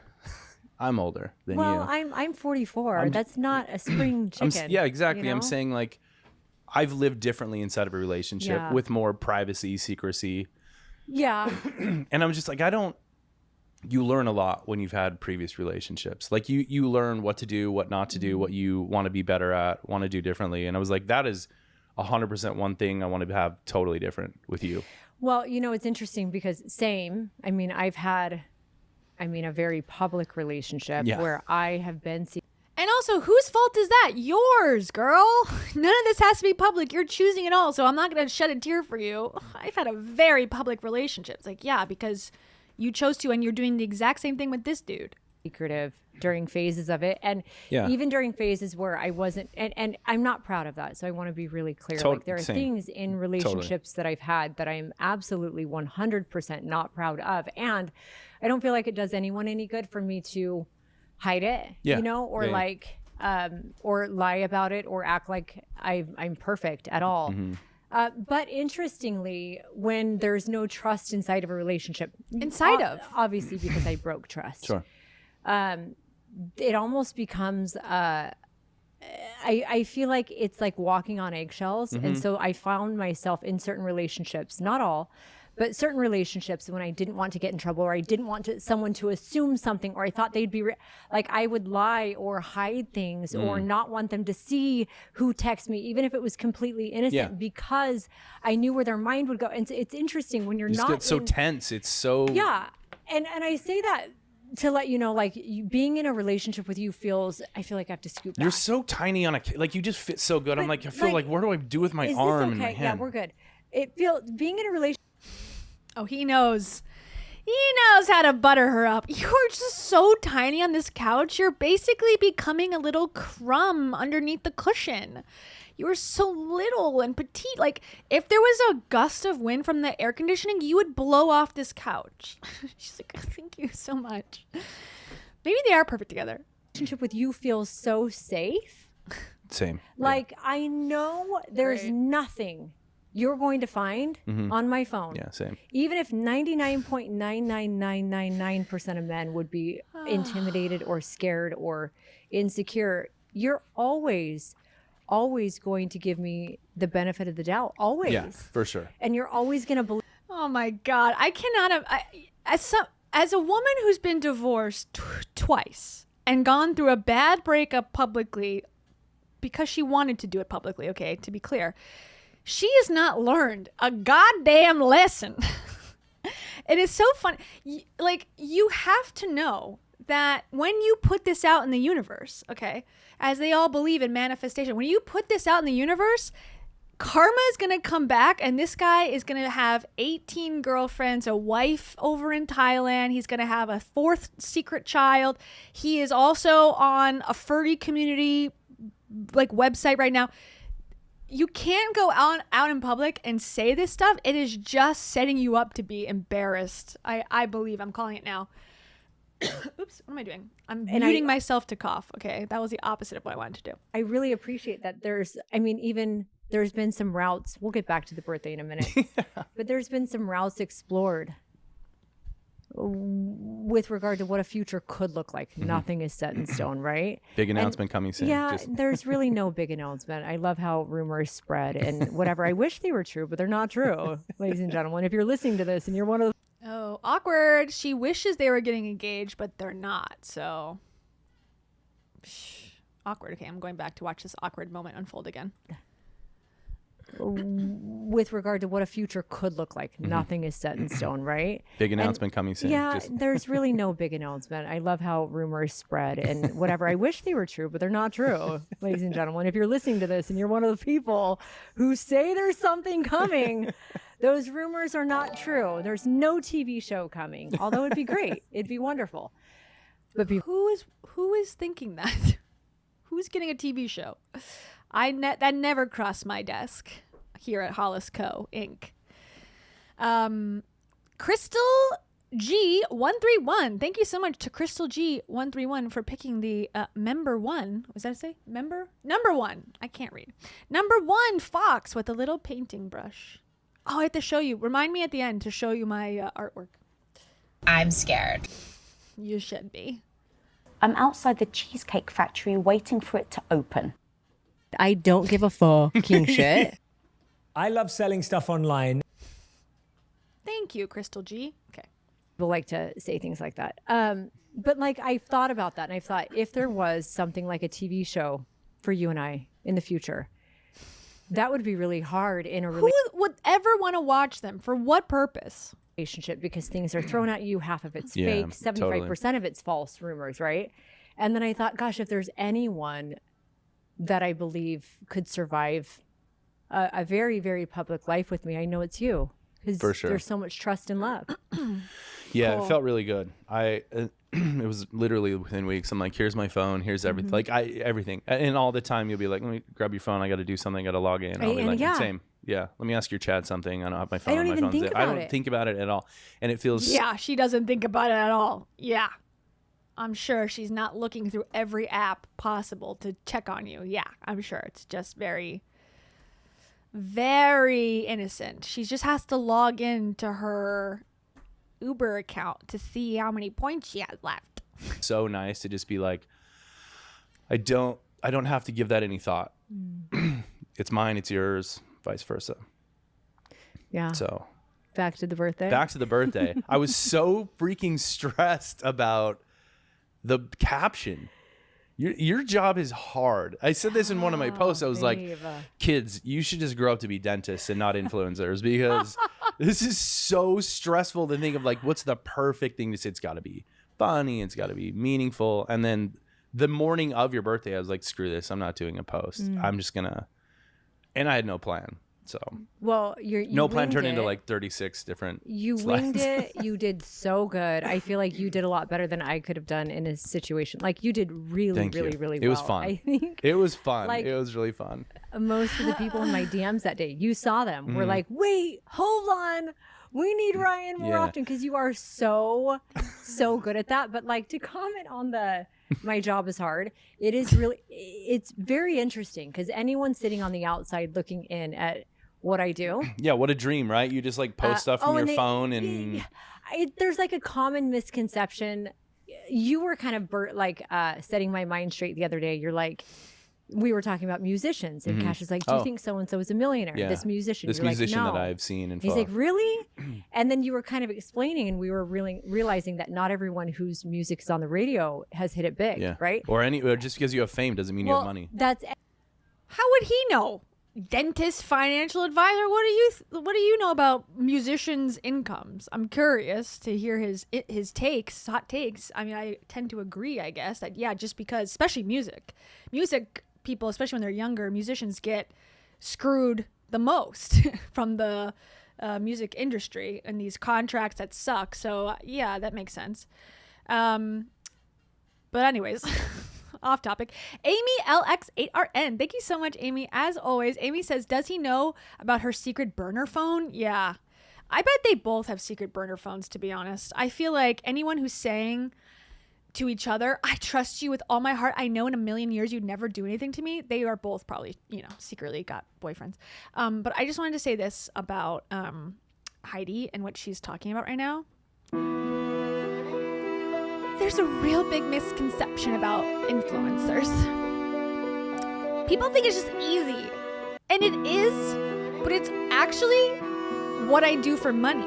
And yes, I make a lot of money, but it's also not as much money as I could make if I did something else. So really, the victim is me. And even though I get to go on vacation every single day, I also have major issues. And so, of course, there's trade-offs. I don't acknowledge them, but, feel bad for me. Anyways, thank you, Amy. And I'm like, man, most people think because someone's been on TV, because this, because that, they have this amazing business. And I'm like, well, if you saw my tax returns, you'd know I'm $33,000 negative last year. So being an entrepreneur is like not. So she lost $33,000 in her business last year. Good. Let's take more advice. Maybe it was her hormones were acting up that day. Maybe that year her hormones were out of whack and that's why she's negative. There's investment that goes in. It's really not what you think. And so I love that you had a chance to do one day in the life of.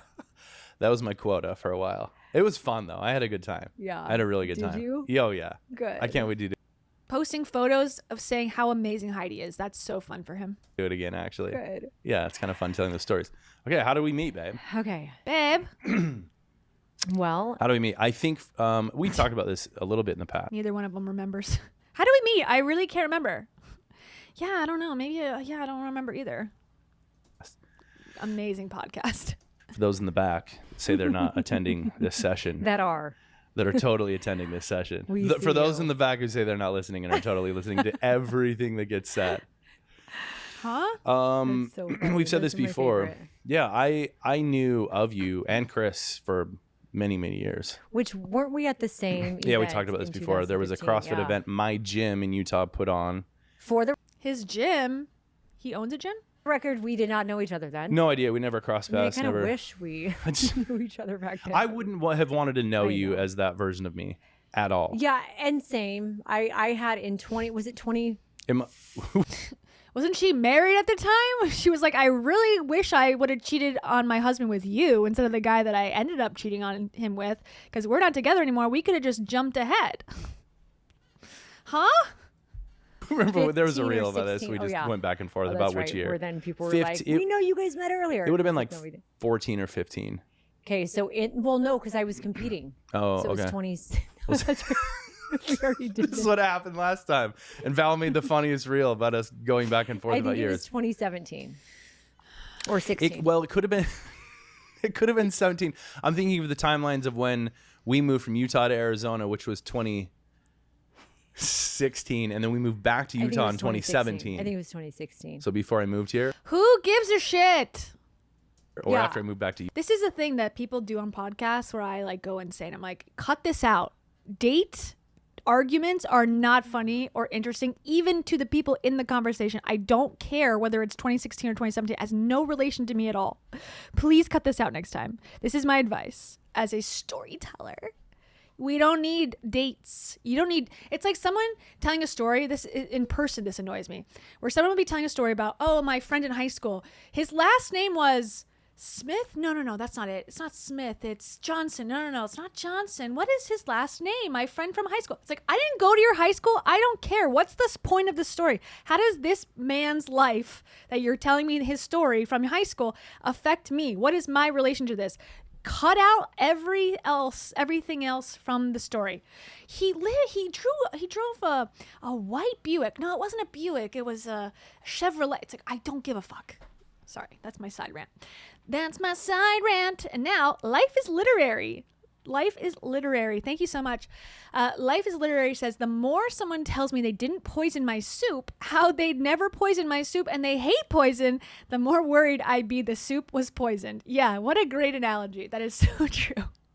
I never check your phone to see what girls you're talking to, and I never look at your list of friends to see who you followed recently and if it's a woman and if she follows you back and if you've ever liked a post from the day that you followed her to, the last 20 years. I would never do that. I would never think about doing that. I would never also contact all your ex-girlfriends just to let them know that we're dating, and if there ever was feelings again, that they should forget them. I would never do that. Ever.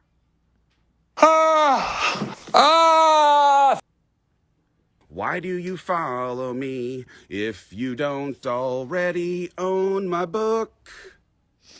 Rip Dave. We got to keep them alive through the sound bites on occasion. Also, I'm sorry that you don't have a job. And also, does she work? Good question. Thank you, Life is Literary. Okay, back to whatever they're talking about. Utah. Yeah. Oh, I was after in 2017 before I moved back to Utah. It was because I was back to the state and I was kind of bummed being back there. But okay. And then my gym put on this cool thing and I was stoked. And so it was like all the fitness people. It was all the CrossFit was huge. And I remember, we were at the same. You guys you competed with one of my friends from the gym. Shout out Krista. Yeah. Wasn't she your teammate? Yeah, she was. Well, I don't remember if she was my teammate. Honestly, I don't remember much about my life. And that's just pictures and videos remind me. I have a lot of people that are like, are you worried about your mind? And I'm like, not really. If you see one day in my life, I live 20 days in one single day every day. So it makes total sense why I can't remember unless I see pictures. So I have a picture of me and Krista Reichert. Yeah. Right back. And I think though, I do remember that FitCon. I did so many different things there. You guys were presenting or something, and probably were at a booth. I did a panel. I did. I don't remember seeing you there. I remember seeing Chris there. Yeah, so because Chris was in that too. So Chris and Drew competed. Oh, with Drew Manning. Yeah. Oh. So Chris and Drew competed. Right. I don't remember if I competed. I know for a fact we were on the mic. At one point, Krista and I were on the mic. She was emceeing. She did that a lot. So then I was an MC. Okay. Yeah. Solved. Yeah, and I knew Drew Manning. So glad we figured this out. I'm so grateful that we now rehash that. It's so helpful.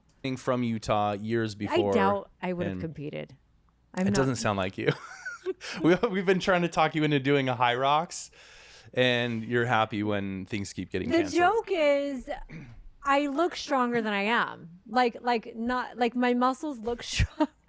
I do it. I'll bet you've got an engine though, because you just don't quit. You have no quit in you. I have endurance. Yeah. Okay. I definitely have endurance. Now, what has always limited me is my strength. So even when I did CrossFit back muscle in the day, endurance gets a little tiring. It does, because doing Fran, being able to do the RX weight, was really hard. Now, when I switched to bodybuilding, I put a ton of effort into eating a lot, growing a lot of muscle. You can take rest periods. You can go slow. It's not so frantic. Then I had an engine and I had strength. And now I feel like just... We were working out in the garage this morning and you're like little weights and you're just like, it's just so cute. Okay, so I knew of you. Okay. And then I still remember this. So can you imagine spending this is like the 5th podcast they've done together talking about the relationship. I don't think it's healthy for any person to be doted on so much in a public setting. It's so bizarre to me that this would be acceptable to any person that's healthy to go, so tell me all the amazing things about myself and keep going for an hour plus. It's like, give it a rest. How much validation could one person possibly need? Clearly, it was the fall of 2024. I had been separated in my house, which if anyone's ever had to live through that, that's you've done that. Well, you did it much kinder than I did. I was not. I mean, not kinder. Yeah. You didn't date while you were living in your house. I did. I did. I dated. Yeah. I full on Yeah. When Chris and I were like, we're You're getting like, we're divorced, done. Yeah, totally. I was, and I don't feel like I hit it, you know, No. I didn't try to, but I was full on. Yeah.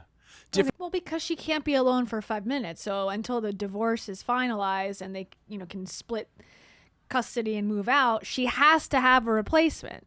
So yeah, I'm not surprised at all. Different situation. And different time in my life. Different time in your life. Totally. Probably could have done it differently. Probably could have done it better. Right? Yeah. So. But if she was to do it again, she'd do it the same way. Yeah. It's like, I feel like a divorce podcast could be a whole other. I know. A whole but other it's all thing. part of how we met. So No, please, no. It's okay. Don't worry about it. We're good. We got it. I think it's all. Yeah. I was just going to say it's tough. And it's hard. It's for me. It was harder than I thought. It took longer than I thought. I drug my feet forever. But by the middle of 24, we were separated. You drug your feet. Like initiating. Getting divorce. it done. Yeah. You starting it and then be like, never mind. Let's just forget about this for a month. So real quick, because I feel like this is going to be something for a lot of. And sorry, I don't mean to like throw. I know this about how we met, but now my mind is coming up with what I've seen online. Oh yeah. Because most posts, not as much anymore, but a lot of posts when people. See us together. Some no-namer who just started an account, like Lily Bailey or someone like that. Yeah. Notorious. Always there. Will I need to not laugh, but will make a comment, and I'll call people out sometimes and then leave it alone. They'll be like, "I heard he's married. He's a married man. Why are you with a married man?" I feel like we should. We'll let it go for a little while longer. How about can I do a poll on here? Because I agree. I'm like barely paying attention. I'm barely paying attention and I don't really care about what they're talking about. Yeah. Okay, I'm going to ask a question. Continue Heidi's mirror. No, what do you call it? Navel gazing. Yeah or nah? Vote now. We'll keep playing it in the meantime. Should like nip that in the bud now. Yeah, I'd love to.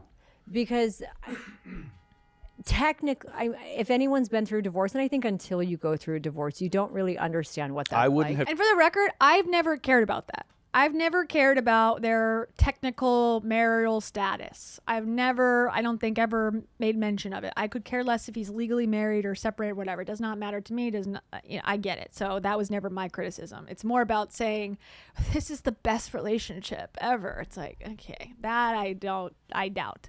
Related to it at all. I would have never, like what you just said, you dated while you're married. You're like, we're done. We're still. Dave and I were dating when I was still technically married. Dave was still technically married. Chris was. I don't want to bring up anyone else, but I don't. And in my circle and my people who I've been around, it's not abnormal to say we're getting a divorce, and then the intention's there, and both parties are free to date. Totally. Right? It was. Where's the Kira part? And the poll only says 60%. 62% says no. It wasn't long ago that would have blown my mind that people did that. Well, because you have a different background. I have a different background. And during the, And I respect anyone's decision. For sure. It's everyone's like preference and, people will be like, well, we're going to file at a certain date to like postpone the tax situation or a house or insurance or kid thing. Like everyone's got a different reason for why they might do something.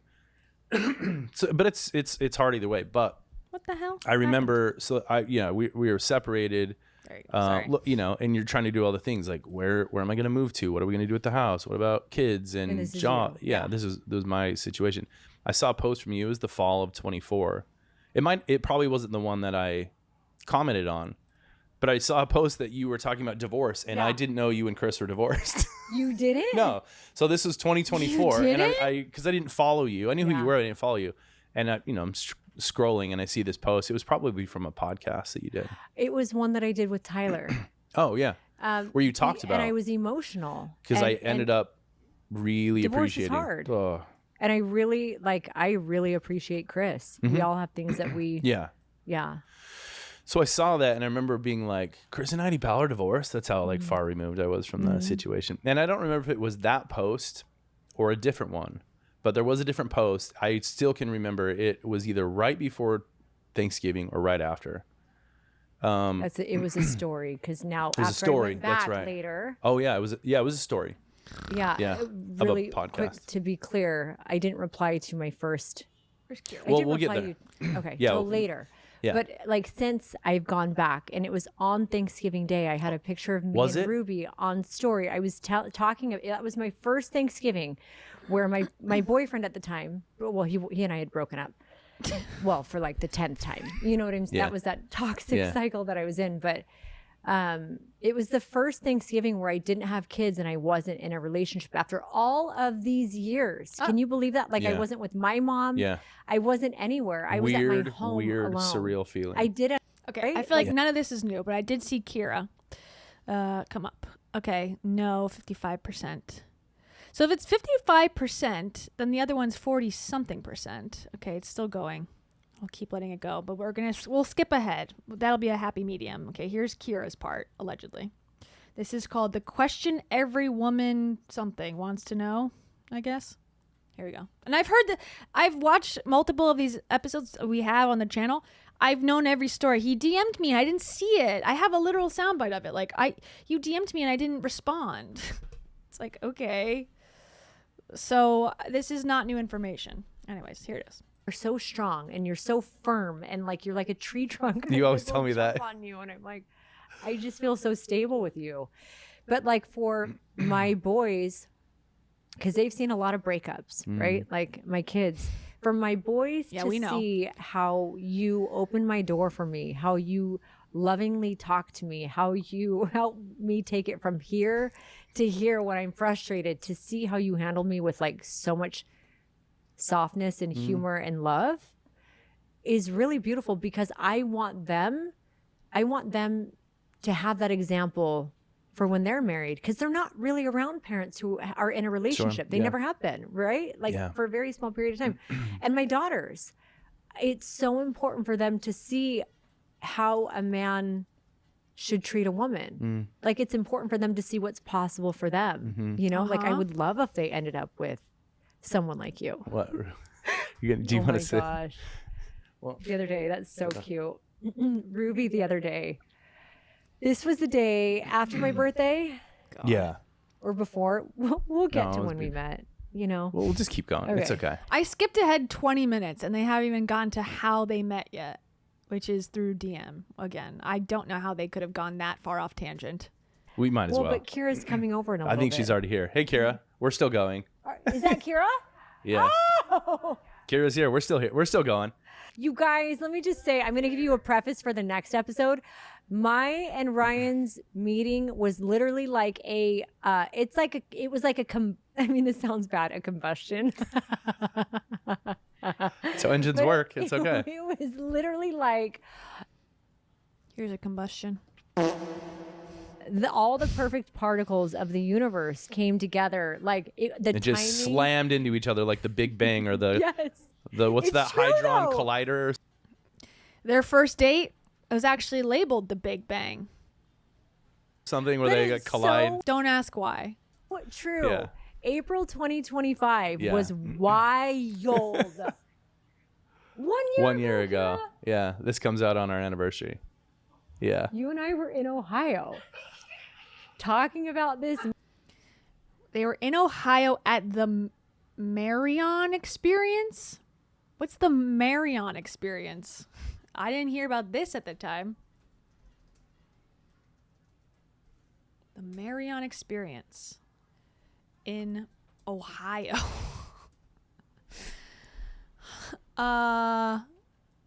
Google's not showing me anything. Marion Palace Theater in Marion, Ohio. The Marion Experience 2025. Google is not showing me anything. Okay, well, I guess they'll explain. Man, that I didn't even know what he looked like. And I'm like, I think I met my best friend next to you, Kira. Okay, so that's a preface. We're not gonna get into We won't be able to get there I yet. love that Kira walked through the door. Yeah, there's more. But wait, there's more. Well, wait, there's you guys more. Don't even know. You don't. There's okay. So here's what I'm going to say about Ruby, because we were kind of talking about kids, and I think this is just a really good episode on who you are, who we are. I feel bad for the kids. Obviously, I've said that many, many times, but you got to think as a young person to have these men in and out, back and forth, break up, whatever. That's traumatic for them. And maybe trauma, large trauma is a strong word, but I'm trying to think of the word. It's disorienting. You're traveling to your dad's house. Your mom's trying to put you on camera constantly. Then you got a new stepdad with their own kids, and you're flying all around to all these places with them, and it's chaos.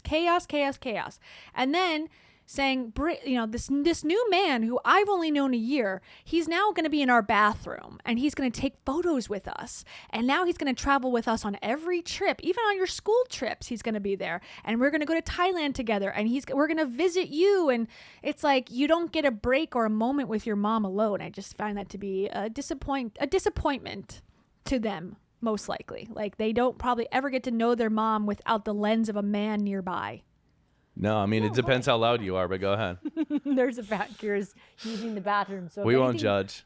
People have tummy aches. It's okay. Gross.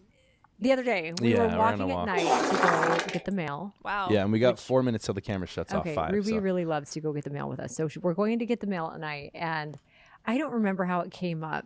She just started saying, I have an idea. She just... We were talking about how great Ryan was. She was like, bro, you're so cool. Hey, bro. Yeah, bro. Bro. You're so cool, bro. And then she starts going, I'm like, I know, isn't Ryan the best? The only reason she's saying this is because she knows that's the only topic her mom wants to talk about is how amazing her boyfriends are at any given time. So she's probably trying to find common ground with her mother to connect with her, because if you're not bringing up how great your boyfriend is, Heidi doesn't give a shit. It's me. He's so wonderful. I just really appreciate this man. And so I'm saying it. And then Ruby goes, I have an idea. I know what needs to happen. You should go home to your family. That's what I would start saying at that age. I think she's like 13 or so. I'd start to say, I have an idea. Why don't you go home like an Arthur? I think it was like Francine, DW. She needs to pull a DW from Arthur and just start saying, why don't you go to your own house? I know what needs to happen. And then she goes, Ryan, you need to have a baby with another woman. And we look at each other. We're like, I was like, why? She says, you need to have a baby with another woman. And I knew exactly where she was going. Idea. You had no idea. You're like, that doesn't make any sense. Why would I have a baby with another woman? And she's like, because I need someone to marry. She's like, it has to be a boy. I want to marry your son, but I'm not looking for a Sweet Home Alabama situation, is what she said. She's like, I'm not looking for a Sweet Home Alabama situation, so you know what I mean, bro? Mom. It can't be Sweet Home Alabama. You know what I mean, bro? You know what I mean? But she said, but if you... I don't have any idea what they're talking about that she said, and it's weird that we're bringing this up, and it just shows, in my opinion, how odd their whole setup is. Is she saying this to him? It's like, why would you think that? And what? Like, I don't know. Get another girl pregnant and you have a boy, then I'll have someone to marry. Because she wants to marry a mini Ryan. That's not the cutest thing ever. That's a very bizarre thing to say. Sorry. Very bizarre. Stop talking about it. Is that not? I know, Kira. Stamp sale done. That literally, I already knew before I saw his face. I had told you, I'm like, I don't know who this man is, but I'm going to marry him someday. I literally. I know. No. I see. I have the screenshots. I know. Kira told me no, and I cannot wait for you guys to find out why. There was some juice. She didn't even know this guy's last name, but she was putting pieces together like Rain Man, connecting. She knew him through some... Huh? It was like, what's the guy's name on The Hangover when he's sitting at the poker table and he's like putting all the masks on behind his head? Yeah. I'm lost. Anyway. Okay, so my kids love you. I was going to unfollow you. Yeah, oh, that's right. That's so where you we're were at. unfollowing people. Yeah, it just moved on. It was a new chapter of life. You know this? Right before he DM'd me. He was going through I was like, people I followed, I don't resonate with, like certain therapy, coaching, divorce stuff, religious stuff. I was like, fresh start. Yeah. Fresh start. And I'm single. He was so close. He was so close to having a good life. The universe had other plans. man, so let's like clean up the follower list and see what's happening, you know? So he almost unfollowed me. Yeah, I got to you, and I remember just thinking like, I'm never going to talk to her. not in a million years did I think I would ever talk to you. Yeah. Ever. Yeah. You're Heidi Powell. You know what I mean? You're Heidi Powell. Heidi Lane to me. Yeah. I always thought So about it. true. It's so true. I am that person. But I got to you and I was like, And, you know, a lot of your content, which was so helpful. And then, you know, then it's your supplement stuff and some talking workout about stuff. periods. Periods and perimenopause. I mean, that was exactly it. It was like what resonated from a few of the clips I saw about family and divorce and changes. It's not every post. It's not every post. And Yeah. I'm not her target demo at all. No. So I almost did, but then I just left it. Why didn't you unfollow me? I have no idea. Really? I mean, you're cute, you know. I was a free man, and you're really cute. But I didn't think in a million years I'd ever talk to you. That's an insane thought. Yeah. I didn't even think that, but I did. I just kept it there. So that was end of February. It would have been beginning like of February. Amazing story. So glad you told it. Then, what happened in your life that had you? So on March 20th. Yeah. Right? February, you do that. March 20th. I am doing the hyperbaric chamber for a few months. And I was exhausted after Disneyland. Yeah. Remember, I had gone to Disney for spring break. A year later, same thing. 1 year ago today, or 1 year ago last March.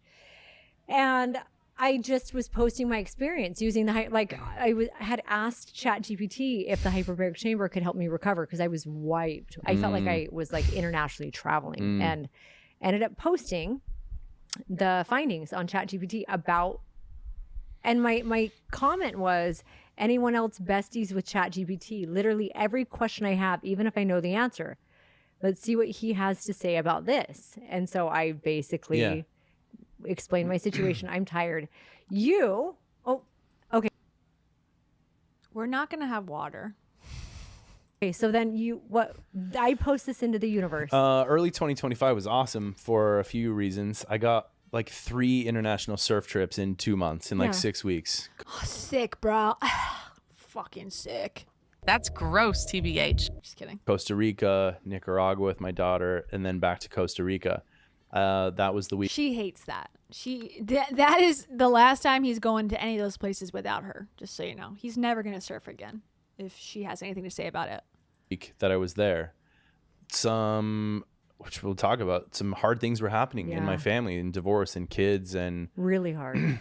Like painful. Hard in a way that it was a trip for my 2 best surf friends, and it was their 50th birthdays this year. And so they had planned this Costa Rica trip. I was already traveling a lot, and I had already declined it like months before. I was like, I can't, make it. I have so much going on. And some stuff started happening, and I was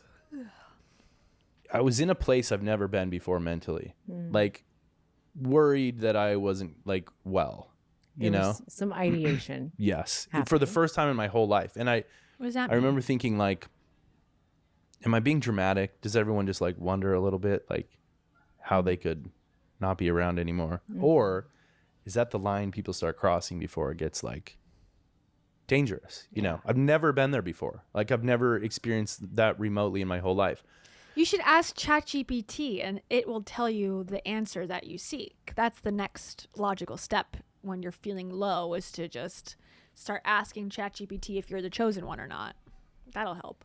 And I have a friend who has survived an attempt before. I remember reaching out to her and being like, this is what I'm experiencing. I'm kind of scared. I've never felt this before. It's like I'm Googling things I probably shouldn't be Googling, you know? And at like a last minute, like 24 hours before, I didn't have anyone around, you know. I have some good friends in California. They were just all gone. My 2 best friends were going to Costa Rica. My other 2 friends who would do anything for me, shout out Sal and Lena, they weren't around. My family's in Utah, and at the last minute I was like, I just need to leave. I can't just sit in this apartment and like wallow in what's going on and keep feeling this. So I last second booked it. My friends like accommodated, we figured it out, and I was in Costa Rica. And so one night, it was amazing and so brutal at the same time. The pain of it was just so brutal. I was just walking down this road. That's one of the posts that I posted on your birthday thing. It was like the second one. Yeah. It was a picture of the road right outside of our hostel. Yeah.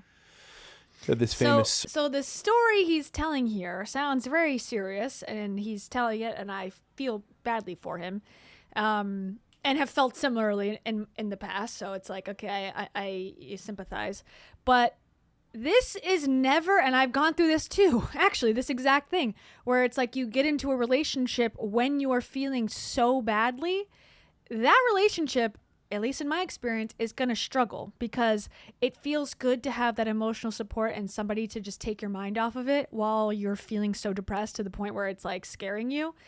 But that relationship now has to stand the test of, if you recover and get better, is that relationship still going to be the same? It's not a time to enter into a relationship. That's a time to heal yourself. And I don't really believe in healing, but like looking inwards, being in solitude a little bit, and maybe having some community, but starting a romantic relationship at the time when you're as low as he's describing is never a good idea, in my opinion. And I've done it and made the mistake before, where it's not even the relationship's so bad. It's because you started off, or in my situation, started it off at that time and got really serious when I was feeling so bad. It was like never recovering and never got to like a normal place because I was always in this emotional distress when we first met, and it was hard to kind of then be a normal couple, if that makes sense. So, I wish him luck, but I don't think that's how it works, is when you're on your lowest low and then get into a relationship. Now it's perfect. It's like, yeah, okay. Surf break called Pavones in Costa Rica. And I was just like walking down the dirt road, scrolling. Yeah. And saw this ChatGPT story because I still followed you. And then I replied. And it's like 10 something at night. I'm in the middle of nowhere. It says, so he responds, hate to say it, but ChatGPT is my unpaid therapist. I've been journaling to it for a year now, and I'm always surprised at how crazy good it is. Okay, so he's admitting that he hasn't gone to therapy. He's just talking to ChatGPT, and it sounds like he was feeling like worse than ever. So, okay, great. And then she says, haha, you and me both. He or she, but he's a he for me. Shocker, of course it is. Has made me cry in the best way. Ha! ChatGPT actually sees me when no one else can. Okay, this is narcissist candy. This is narcissism bubblegum for these people. The thing that doesn't have actual feelings or any needs beyond satisfying you. That's where they feel the most seen. Makes sense. And then he responded, mine is a she for sure and has an Australian accent. And I'm not kidding. I've been through some dark times lately, and she has walked me off some steep ledges. This is the type of person, the last type of person that Heidi should be dating after the experience she just went through with Dave Hollis 3 years ago. She saw the outcome of that and was talking to someone in a dark stage off of steep ledges the night he died. Okay? She's done no work on herself, no real work on herself, and is now entering into a relationship again where the stakes are this man is depressed, is going through a divorce, has all these problems. Yeah, let me attach to him and post our lives on the internet. Great idea. Really solid planning. Ay. Okay. Life is Literary. Thank you so much. Life is Literary says, men will literally do anything except therapy. Agreed. And I will say, to defend men for a second, women do it too. Trust me, there's tons of women I know that are in similar situations where I'm like, therapy would probably really be helpful. No, not for me. Not for me. For you, yeah. For you, it makes sense, and I agree with it 100%. But for me, no. I'm going to just sit with a crystal and I'll be fine. And I'm like, okay, so what you're saying is you think I'm crazy and you're fine and you're telling me the craziest story I've ever heard in my life. People think therapy's not for them. I did. I thought therapy was not for me until I started going, and I'm like, oh, I needed this. This is what I was missing. It wasn't another retreat. It wasn't another yoga class. It was not another breathwork session. It was actually therapy. And Zoloft. Who knew? And if RFK takes away Zoloft like he's threatening to do, I will burn the entire country to the ground. We will no longer have a country. Okay, just saying. The Zoloft army will rise up collectively, and we'll start one match, each of us, and we'll see how quickly this stuff is burned to the ground. Okay, sorry. That's not a real threat, in case anyone's watching in the FBI. But before I move on to JB, Life is Literary, this is for you, specifically. You and only you. We're not a cult. This is for you. Comment the word brainwash and we will send you the entire episode. And also... Oh, why does the sky look like a grid? And thank you to JB5345. Thank you so much. JB says, lowest low and then love. Bombed by this ditz. Love bombed by this ditz. Yikes. Yeah. I've just healed so much. I happen to be an empath myself. This is what he was saying in his kitchen. I had this awakening in my kitchen. As I was sitting in the cold plunge. And also, JB, this is for you specifically. One of the things that fascinates me about you is that you're from Canada. And also, we have a lot of really great friends from Canada. Yeah, and I see Vicky's comment, but he saw that on her socials and manipulated her. Very possible. If he's like a mastermind manipulator and like wanted to be with her and wanted to, you know, infiltrate her life, and he was trying to quit his dentistry financial job or whatever the hell, and he wants to be an influencer, and he saw a person who is very vulnerable, he's doing the right thing. He's like seeing her talk about Dave. He's like, let me be Dave replacement. Dave was Dave, her dad's replacement. Now he's Dave's replacement. Anyways, weird thing to send a stranger to. Having a great time with my best friends, doing the thing I love more than anything, and also just suffering in a way that I've never experienced in my whole life. Yeah. Ever. And then I saw that, and, you know, I'm just typing. That was 7:33 p.m. my time. Your time. And so Coaster was like, or whatever your 10:30. time. Yeah. And I mean, you know me now. You see, almost every day I try to go in and reply There's no to way. as many messages. That's right? a miracle that. But there are quite a few messages, and I usually try and do voice. You hear me? I voice memo a lot. Yeah, of people. it's cool that you do that. I love it. It's a really connecting thing to your audience and friends, and Sometimes, like, and her haters too, because she was voice memoing me several times. It's her specialty. Thank you to Trisha Page. Thank you, Trisha Page. Trisha Page says, on Zoloft, and it's helped me, will join your army. Yes! Army of two. We are Zoloft Army. We'll take our anxiety down, but then we will rise up and take the White House down. Her charisma is straight up off the charts. Priceless, juicy nuggets. Big facts. Thank you, Trisha Page. I'm with you, man. I'm with you. I think we need to rise up. I feel like people don't. Is it an assistant on the other side? Yeah. You know, whatever. Sometimes I can't voice memo, and I have to. Well, and type even if I'm in a awesome room. texting lacks voice. It does. Yeah. So to be like, oh my gosh, Yeah. I'm so excited. So I was going through for the night. It was a I don't even know what it was. March 20th. Who cares? But sorry. Kids were if kids were there, they were in bed. I was sitting down. I remember. I've being never on my asked bed. you like where you were. Yeah, I was on my bed. Okay. You know me. Yeah, it's past. Why would it matter where were you when you received the text DM from me? Oh, I was on my bed. I thought you were in the hallway. This changes everything. Why? 7 p.m. 9:30 You're in your bed. You're Also, I just need to announce score update. Just check. Sabres are up 4-1 in the second period. Hell yeah, baby. We are so in. Wow, that's great. That is great. Knock on wood, because you never know, but that is a good sign for us. Okay, thank you. First, Arian from Gravity Falls. Thank you so much. Arian from Gravity Falls says, it's also so weird how he looks like her dad. Tarot for President 2028. Yes. It's giving Ariana Grande dating her brother. It's giving Florence Pugh dating her dad. Yeah, I think when you look at the picture comparison, he looks exactly like Daddy Dave of Heidi. And hey, that's a thing that people do. I see couples all the time. It's like dating or siblings.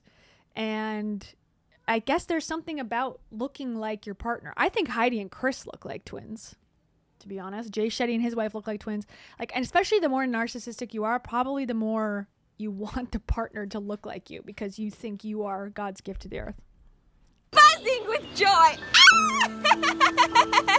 Me, when I find someone who looks like me. Get your hearts ready. Thank you, Arian.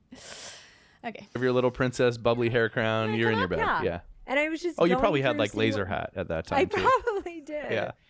But yeah, I went through and like hit a few replies, and yours was one of them that I tapped on. I'm like, oh, there's that Ryan human. I don't know if it's a guy or a girl, but there's Ryan. Yeah. And so you had said, I hate to say it, but ChatGPT is my unpaid therapist. I do hate to say it. Actually. I've been journaling to it for a year now, and I'm always surprised at how good it is. And the only reason I really knew about ChatGPT is actually this woman right here. Kira, who has spiritual psychosis, has been using it to fuel her delusions. And I thought, wow, I want in on that. What's your chat's name? Naomi. Oh. She is my best friend. Yeah. She's her best friend. Her chat is her best friend. Okay, good. Seek help immediately from a non-robot girl. And she did break up with me 3 weeks ago. I don't know. That's a very Kira story. That's a very Kira I need to have story. you on the podcast to talk about how ChatGPT broke up with you. Oh. It's a very Kira comment, actually. I don't know if there's been a more embarrassing thing to admit. The thing that literally can't and doesn't want to disagree with you has broken up with you. You've broken the matrix. Like, we need to dig into that.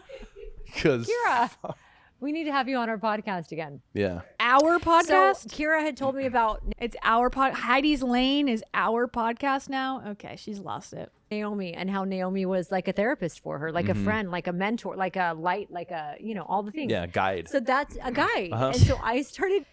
All these light workers, spiritual beings, they're going to an app to get validated. Is this not the biggest red flag in the world? This situation is a red flag. Using ChatGPT. Yeah. And then you said this, so I thought it was funny. I'm like, oh yeah, haha. This person has been using it, and again, not even looking at the name. I just said, haha. You and me both, he or she, but it's a he for me, has made me cry in the best way. Ha. ChatGPT actually sees me when no one else can. That was my first reply. Yeah. March 20th. Oh my God. 9:33 p.m. So do you know what I was thinking when that happened? Wait, how many seconds was it? That's really important to the story. How many seconds had passed in that minute? And where were you sitting at the time? And what was the color of the sky? Was there cumulus clouds outside when you sent this message to me?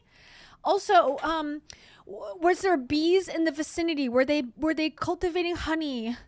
I really need to know the details before I can continue. And Beazle Burrito, thank you so much. Beazle Burrito says, she's really speedrunning this relationship, huh? That seems to be the theme of this year. Everyone is taking their relationship that normally would take 4 years to develop and is having it rushed to the altar in 4 months. So she's no different. I think you're onto something. The trend is trending. Deep belly laughs. This is so profound. Oh my God, Austin is going to be so good. I'm so excited. Are you excited, Carol? She is. Hey, Carol for President 2028. Are you running? What's your campaign slogan? Her campaign slogan is to purr. Just purr. Just purr. Okay. Oh? Yeah, you thought I was like hitting on you. No, but I was like, as like, new single guy, really excited here. I was like, that was a very cute, funny, and also I'm like, how do we keep the conversation going? I'm like, that kind of left the door open. I can say some things back to that. So you said, the next day. So next morning at 3:33 a.m. So yeah, you were on it like Johnny on the spot. Well, we got up. We get up so early when we You go. said mine is a she for sure and has an Australian accent. I'm not kidding. I've been through some really dark times lately, and she's walked me off some steep ledges. It's very weird, right, to send that to a stranger, that you talk to a robot, okay, number one, and that she has gotten you through dark times and walked off steep ledges, like that seems very personal. I'm not saying you should hide your sadness or whatever, but it seems odd to put that out there to a stranger on the internet. And then you were smart. Well, yeah, you got to ask some questions. Boys, stop talking about yourselves. Ask some questions. Do you always text yours or do you talk to it? We're living in some weird but cool times, dude. You called me dude, Yeah. which I really liked. Yes. Then I actually realized you I liked really that. liked. I'm like, okay, if he's calling me dude, he's friends. Good, because I'm not interested in anything. But then, what did I do, Kira? You're busy on time. You want to reply to someone. You don't do what sit you there and do type all it the up. time. You pick up your damn phone And audio and you note. turn on audio note, right? So then I audio Never note had him. that experience. 3, 5, 6 minutes worth. Yeah. Because this is, if you know me, this is what I do for people. But what did you think about 6 minutes of audio? I was like, are you serious? I'm so good. I'm so good. It's so bizarre because she didn't know who this person was allegedly. So she's within 2 seconds going, you know what? I'm going to just divulge everything and talk about this for 6 minutes. Very weird. I'm in. I'm like, I got a famous Instagram influencer to send me 3 audio notes. Like, this is starting. Yeah. And so then you right away sent a message back. I loved this. I know. This was this was very conscious too. Yeah. Right away, he sends a message back. Now, mind you, I was in a relationship where there was a lot of like chasing, and it was really hard for my nervous system to like not know when I was going to get a response back, to just have unpredictability, which is so weird. It made me like cling and try and save and chase, and I could never do that again. But this was like soothing for my soul. What I read next. And I had no thoughts about you like that. Didn't know what you looked like. Wasn't sure if you were a guy or a girl. Had no idea. And just this reply. Okay.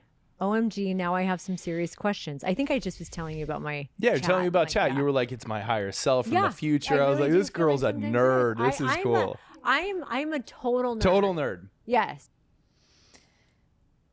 Being delusional and dumb is actually the opposite of being a nerd.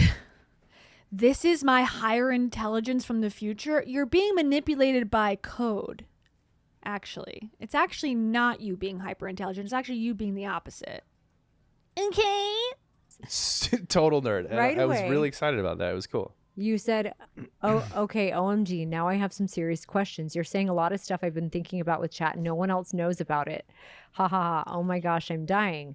I'm currently in the middle of nowhere, Costa Rica on a surf trip. I'll have service soon. The internet is amazing. Because basically you were letting me know, hey, I can't reply right now that much. There would be like 10-hour get stretches back of to you. time where we didn't have service. And I literally... Yeah. I'm sure that's what it was. It wasn't that they were meeting, hookers in Costa Rica. They were it was just, I was surfing, babe. That's what I was doing. I was eating a coconut. It took me 10 hours. Don't worry about it. In that moment, Kira, you knew what I went through in that last relationship. That moment for me was like okay, he owes me nothing. I don't even know who this person is. But like, how awesome for this human to be like, hey, I love what you just said. Thank you for that. I'm going to have service in a bit. Like, I'll be back. And I didn't reply. I think I just hearted it.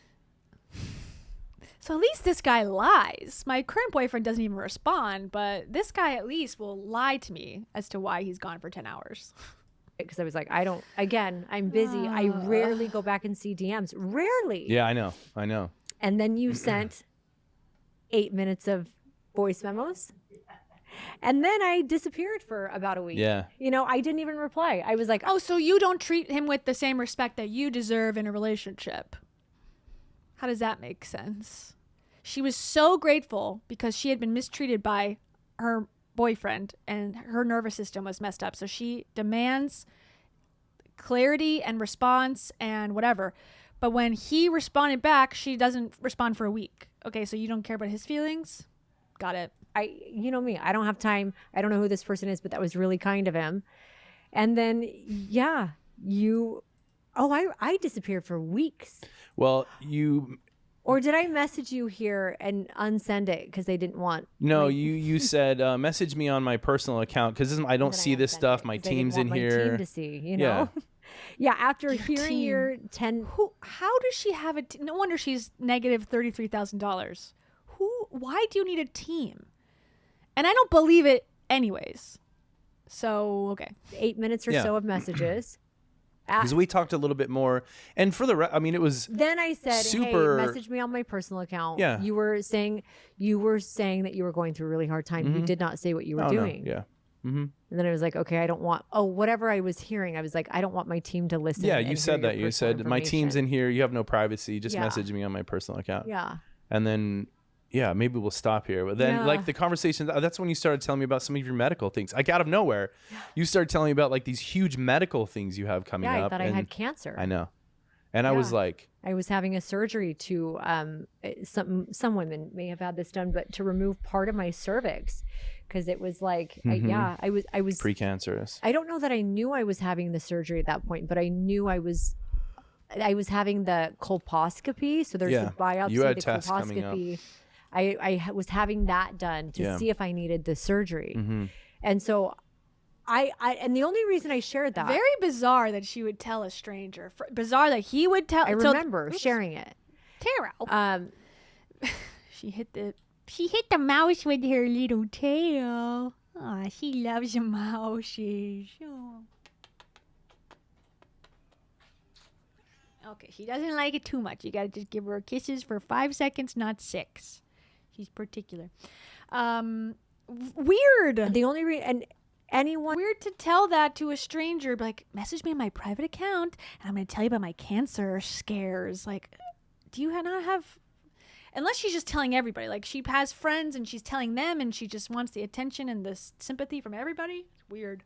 Who follows me online? They're not all people, but like I do have deep conversations with people sometimes because it matters. Like I know when someone gives me their time, it matters. Is. Yeah, it's very. And what your content is having deep conversations with people. That's weird. I remember hearing how I could tell that you were more sad than you would say you were. I could feel it. He was saying it pretty explicitly.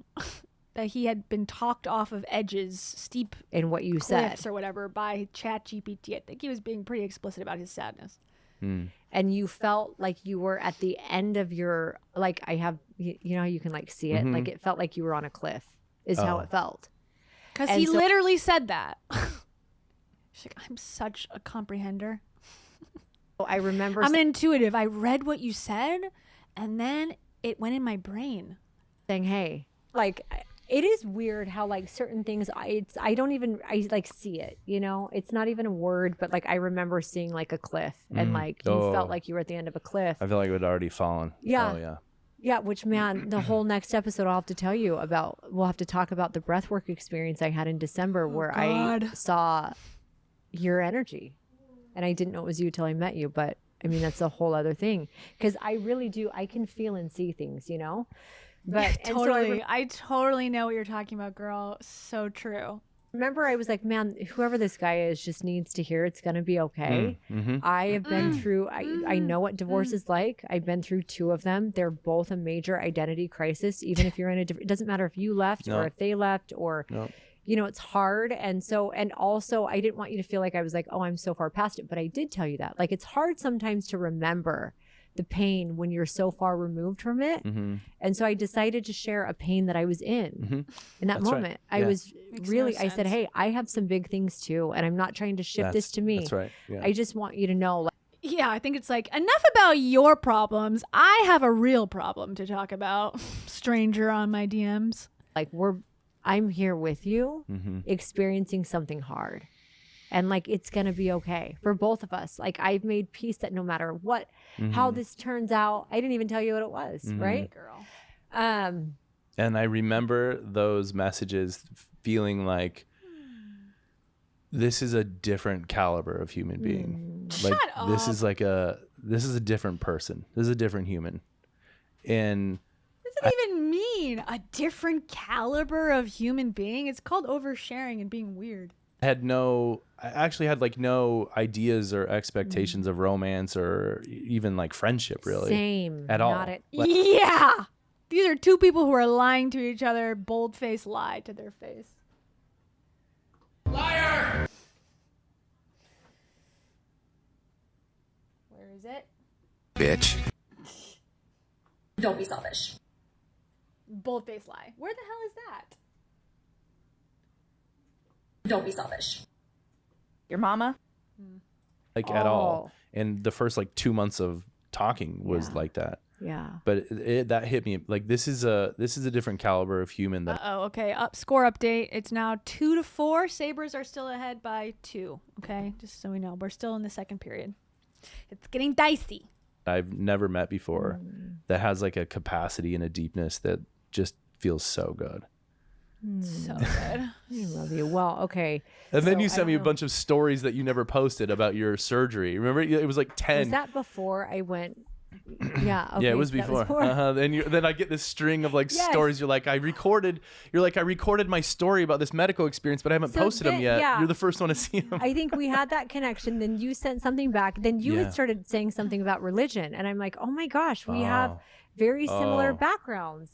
Like this, I felt seen by you, right? Same. I felt like, oh my gosh, like this is just a cool human who like. We were raised very similar ways. You then had asked how my appointment went. That's what it was. Yeah, I remember checking. I felt concerned for you. Like, but we did not message every day. Oh, we no, did not. no. But I remember one day I came out and he was like, "Hey, how did your appointment go?" And I'm like, "How'd this guy remember I had an appointment? I had no." And I had just gone in to the doctor for the appointment, and while they were in, this is how they went in through my vagina. Okay, we figured. Thank you to JB5345. JB says, this is the ex-Mormon glow, kids. Ex-Mormons. Show up at his house. I'm sorry you're upset. Ex-Mormon glow? What do you mean? No, we're not a cult. Why does this sound cult every second? We're not a cult. It's an ex-Mormon glow and also spray tan and a surf trip tan, I feel. I don't know anything more cultish than that. Amen, JB. Amen. And Rabba Gabor, thank you so much. Rabba Gabor says, Satan used to play for the Sabres. He also played for my Penguins for a year. Whoa. That's crazy. That's crazy. As the Bible says, fuck that. Wow. Also, this is the hockey game live report. Ready? This is like live audio footage from the hockey game. Let's just tune in for a second. Let's tune into this ankle for a moment. Whoa. Let's hear it again. Somebody ought to smack you. Wow. The game is getting heated, everybody. Also? Screenshot this glow up motherfucker. Thank you, Rabba Gabor. Go Penguins. They're still in it, right? Somewhere, somehow? Because it's the doctor down there, right? This is like vagina stuff, cervical stuff. And when I was in there, I was like, can you take out my IUD while you're in there? Oh, I never I met a guy on Instagram and it's going really well. Posted these stories. I just forgot. You just sent them to me. And a stranger so on they're Instagram. in there trying to get my IUD and they're like, hold on, I'll be back. And then they like bring in like someone who like starts ultrasounding and someone else goes in and they're like, we got to get another ultrasound. I'm like, what's going on? Is everything okay? They're like, we can't find it. You thought your body had absorbed it. We think you either it was like it punctured through your uterus, or they were giving me all these things that could have happened. They're like, are you sure you wouldn't have pulled it out with a tampon? I'm like, I don't know. Like, so Rachel's like, I have the opposite problem. I would never do that. If anything, I would have multiple IUDs in there. Okay, Wayne Smith. But I still want you to keep commenting, though, okay? Never stop commenting, please. I'm freaking out. They're like, okay, we're going to have to go in and do a surgery, cut you open. Here's how it works. You are going to have a scar, blah, blah, blah. And then they go to like start setting stuff up to send the people in to talk to me about what's next. And they come back 10 minutes later and she's like, did you come in January 2023? Whatever it was. They like gave me a date and I'm like, I don't know. I don't think so. And they're like, it says you came in and requested to have it removed. I'm like, I did? I did? Then they pull up the thing and there's a detailed account of where I made an appointment. It's very Heidi. To get Very Heidi my coded. IUD removed. And I came in and got it removed. Yeah. I like did a checkup. So it's wasting everybody's time. And also you think that you're on birth control when you're really not. Very responsible. Very responsible. Great work. I have zero recollection Yeah. of having that I remember IUD you telling me that removed. story. But 23, isn't that when Dave died? Yeah, that's probably, Of course you yeah. don't remember. You were in like the deepest fog Yeah. of all time. That's why. It's because David died. Yeah. Kira's saying that was a time of grief. There's no way I would remember. That was a really deep, dark time. So IUD was removed and, you know. I remember you telling him that. I didn't get pregnant that whole time, which means I am not fertile. Definitely going through menopause. I remember asking you. Because she'd be banging. So it's definitely not a lack of doing it. She needs you to know that. And thank you to Amy LX8RN. Amy says, 2 Penguins people so far in the chat. Time for you to forget about Buffalo, Kia. Listen to Betty's life coaching and get some Pens gear. Hey, I like Pittsburgh as a city. I like penguins as an animal. So the Sabres are going to be my team. However, I will support by loving penguins from afar. Is that a good compromise? Maybe? You believed you were the Virgin Mary reincarnated. True. You're not Mel Robbins. You'll never be Mel Robbins. You are so quirky. So relevant to this. You can choose to stay blind. Also, You look like a Lord of the Rings elf. thank you, Amy. I don't mean that against you. I remember asking, like, I remember saying, because I knew nothing, and this is a funny thing to think about now. I recorded stories to post. Never ended up posting them because I just forgot. And I sent them Send them to me. You're like, tell me what happened. I'm Yeah, like, well, and then here's the story. And now this is so hilarious to think, but I was like just trying to be respectful. I was like, hey, not assuming that you're like sexually active, but did that freak you out knowing that like whatever you've been doing for 2 years, you had no IUD that you thought you were counting on? You know? Like that seems so freaking scary. That seems I could have had a baby so scary. with the guy I was dating. The guy that I said, if you didn't break up with him, I would fly to your house and I would knock on your door and I would make sure that you did not stay with him. That guy. That's the guy. That's the guy. God was watching over me. There was no pregnancy. God has his favorites, and he makes sure some people get pregnant, some people don't, and he cares about Heidi for sure. More importantly than anyone else. Yeah. I ain't dating nobody. Don't even start. There's rumors. If I'm going to date anybody, it's going to be a man who's mentally on the edge and DMs me, okay? That's how I start my relationships. I am petrified to go out on a date, okay? Let's just calm it down. I'm just kidding. I'm kidding. You can say whatever you want. But no, the answer is no, I'm not dating anybody. I'm single and have just decided that's probably what's gonna be the future for me. Hey, because I don't want to go on a dating app, and because I'm 34 and apparently you're an old hag when that happens. So I'm gonna be Heidi at some point, you know, doing what she's doing. I'm just kidding. I'll just be single.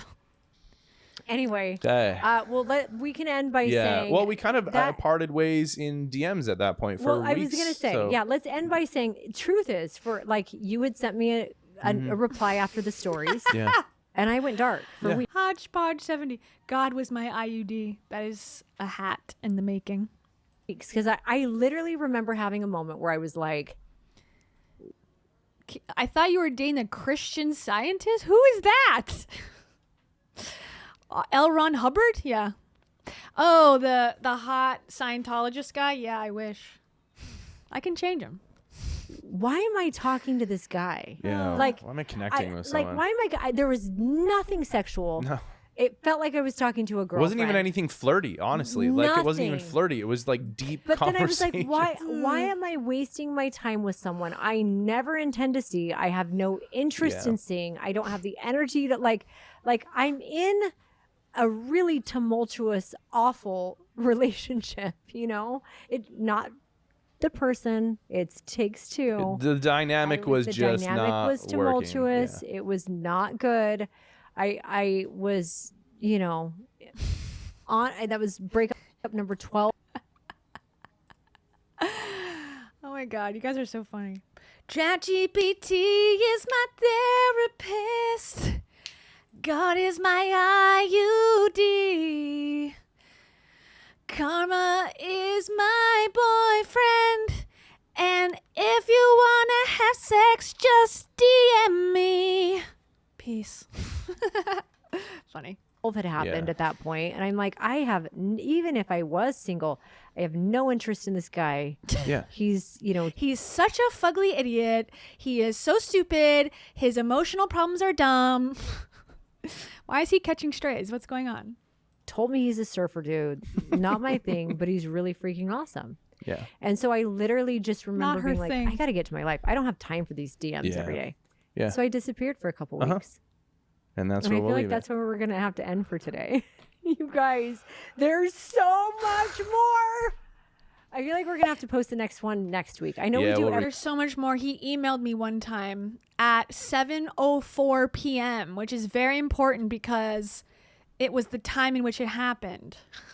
every 2 weeks. Yeah. We'll have to go For- one after. We're going to, okay, so hopefully you'll have the second half of this, or maybe the second, third. We don't know. Next week. Okay. Thanks, love babe. I you. love you, babe. This is fun. I know. Kira, I love you. Come here. Come The here. closing shot. Closing shot. Get in there. Oh. Do you I have love anything you you want to say to guys. end this? Well, like 5 days ago, I said that I didn't believe in love, and I asked. She just went to a gender reveal and she was uncommittal to what side she was on. I'm the book intuitive and I think it's going to be a boy girl. A boy. I'm a medium and I think it's going to be an alien, a starseed. Okay, so she doesn't believe in love. I cut her off, sorry. She's so happy to be there, but she doesn't believe in love anymore. Well, like 5 days ago, I said that I didn't believe in love, and I asked God to show me evidence that love was real. And then I get to come sit on this couch and listen to you guys. Shut the hell up. Oh my God, my Satan's back. Ah, Satan has overtaken my mouth again. God put Ryan and Heidi together to show Kira that love is real. God truly does work in mysterious ways. Wow, there's wars, there's famine, there's AI coming to take our jobs, and you know what he's focused on? These three. These three. So, thanks for being the evidence that I prayed for. I really do. I love you guys. I mean, you know, She has to pay a bookie alone, and she's trying to get $5,000 from each of them because what the hell are you talking about, girl? Why are you kissing their ass so hard? I don't understand. Why? I love Heidi more than anything. That's fair. Which is why I was Same. so protective. Okay, he's rubbing her leg and Kira is grabbing her head. This is a person that is in need of affection, apparently, deeply. Same. She started talking to me. Oh, same. I don't think this is it. And Same. now Yeah. I just love you guys together. Thank so. you. Just start. This is a long intro for a threesome porno. Way too long. Cut to the chase. Where's the pizza? Someone's got to pay the tip and they don't got cash. Just start the good stuff already. Celebrating. We your love you. Love you. Thank you guys for listening, Ryan. I love you. I love you, babe. And with a kiss. Mwah. Love you, babe. Love you. That was the worst time. Other than it being satisfying to know I'm always right, and I mean, it's gonna be an amazing stream when they break up and she says, I always knew it. I always knew he was an asshole and he was cheating on me the whole time. I knew it. I'm an intuitive. I can't wait for that moment to happen. And we're going to have such a blast on this channel. I wish him well. Friends of the show, long-term fans of mine, you know, and of the Kia's World community. Famously, you know, love what we're doing here. But, you know, I just think they act like they've never been in relationships before or have learned any lessons along the way of life. Like when I was 16 years old, I probably also sounded exactly like that, talking about my boyfriend. But then I lived life and realized, oh, it's not as easy as, well, I'm special and that's why this relationship's going to work out better. It's like people go through stuff. You go through stuff.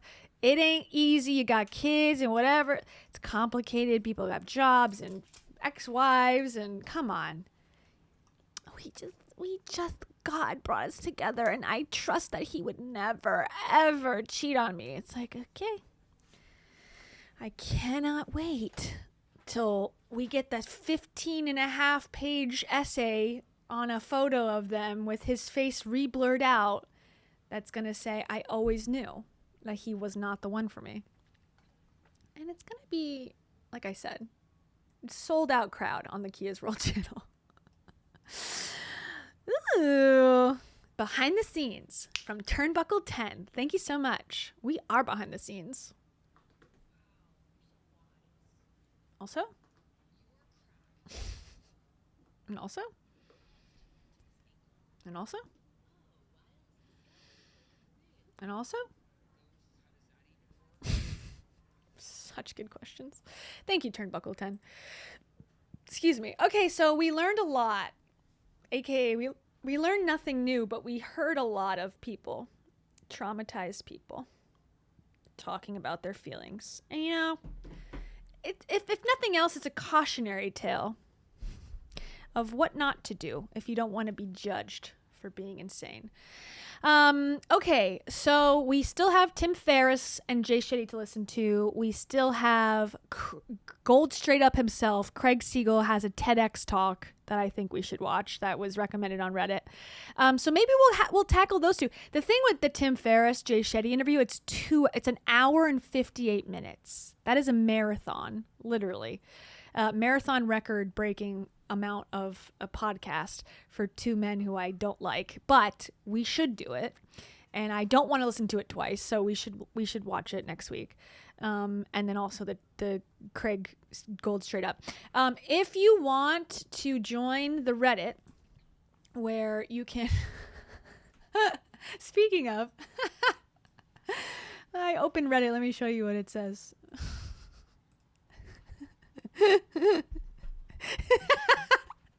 This is my feed. This is my explore page. Why, you ask? I have no freaking idea. This one at the bottom speaks to me. Slime face man works for me. The rest, I don't know. It's a guess. But you can join the live stream. Oh, sorry, what am I talking about? Now I'm thrown off. You can join the Reddit community. It says members only, but it is now open to everybody. You don't have to request in. You can just join and start chatting and talking. And apparently you can also assign yourself flair. So I've really opened it up so that it's user friendly, hopefully, so I don't have to do a lot of moderation because, like I said earlier, that's where I will drop the ball on things. So it's open. You can talk. I put stuff in there. I'm working on the Soundbite library, which is basically the famous sound bites from the channel. You can see where they came from, because they all came from episodes from different streams or videos. So you can see where they came up from, including I love selling stuff online. I love selling stuff online. See? I wasn't lying. So that's there. So yeah, so if you have requests for interviews to watch or topics to cover, sometimes I can't do them all. There's a lot that I can't do or haven't done that people have requested, but if I will forget, so if you've requested before or requested again, please, I'm sorry. You can also DM me on Instagram, which is at Kia's World YT, right? That's my Instagram, right? YT for being white. I'm just kidding. YT for being YouTube, actually.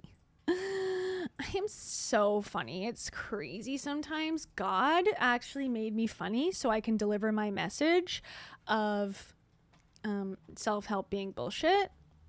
So God did that for me. Yeah, Keys World YT. Follow along. And I haven't been posting very much, but I sometimes do. And when I do, sometimes it's in a Mel Robbins wig. And maybe I'll do that again. Okay. What else? I'm still working on videos edited. Am I doing well at it? No. I need to do better. And I will maybe one day. But in the meantime, thanks so much.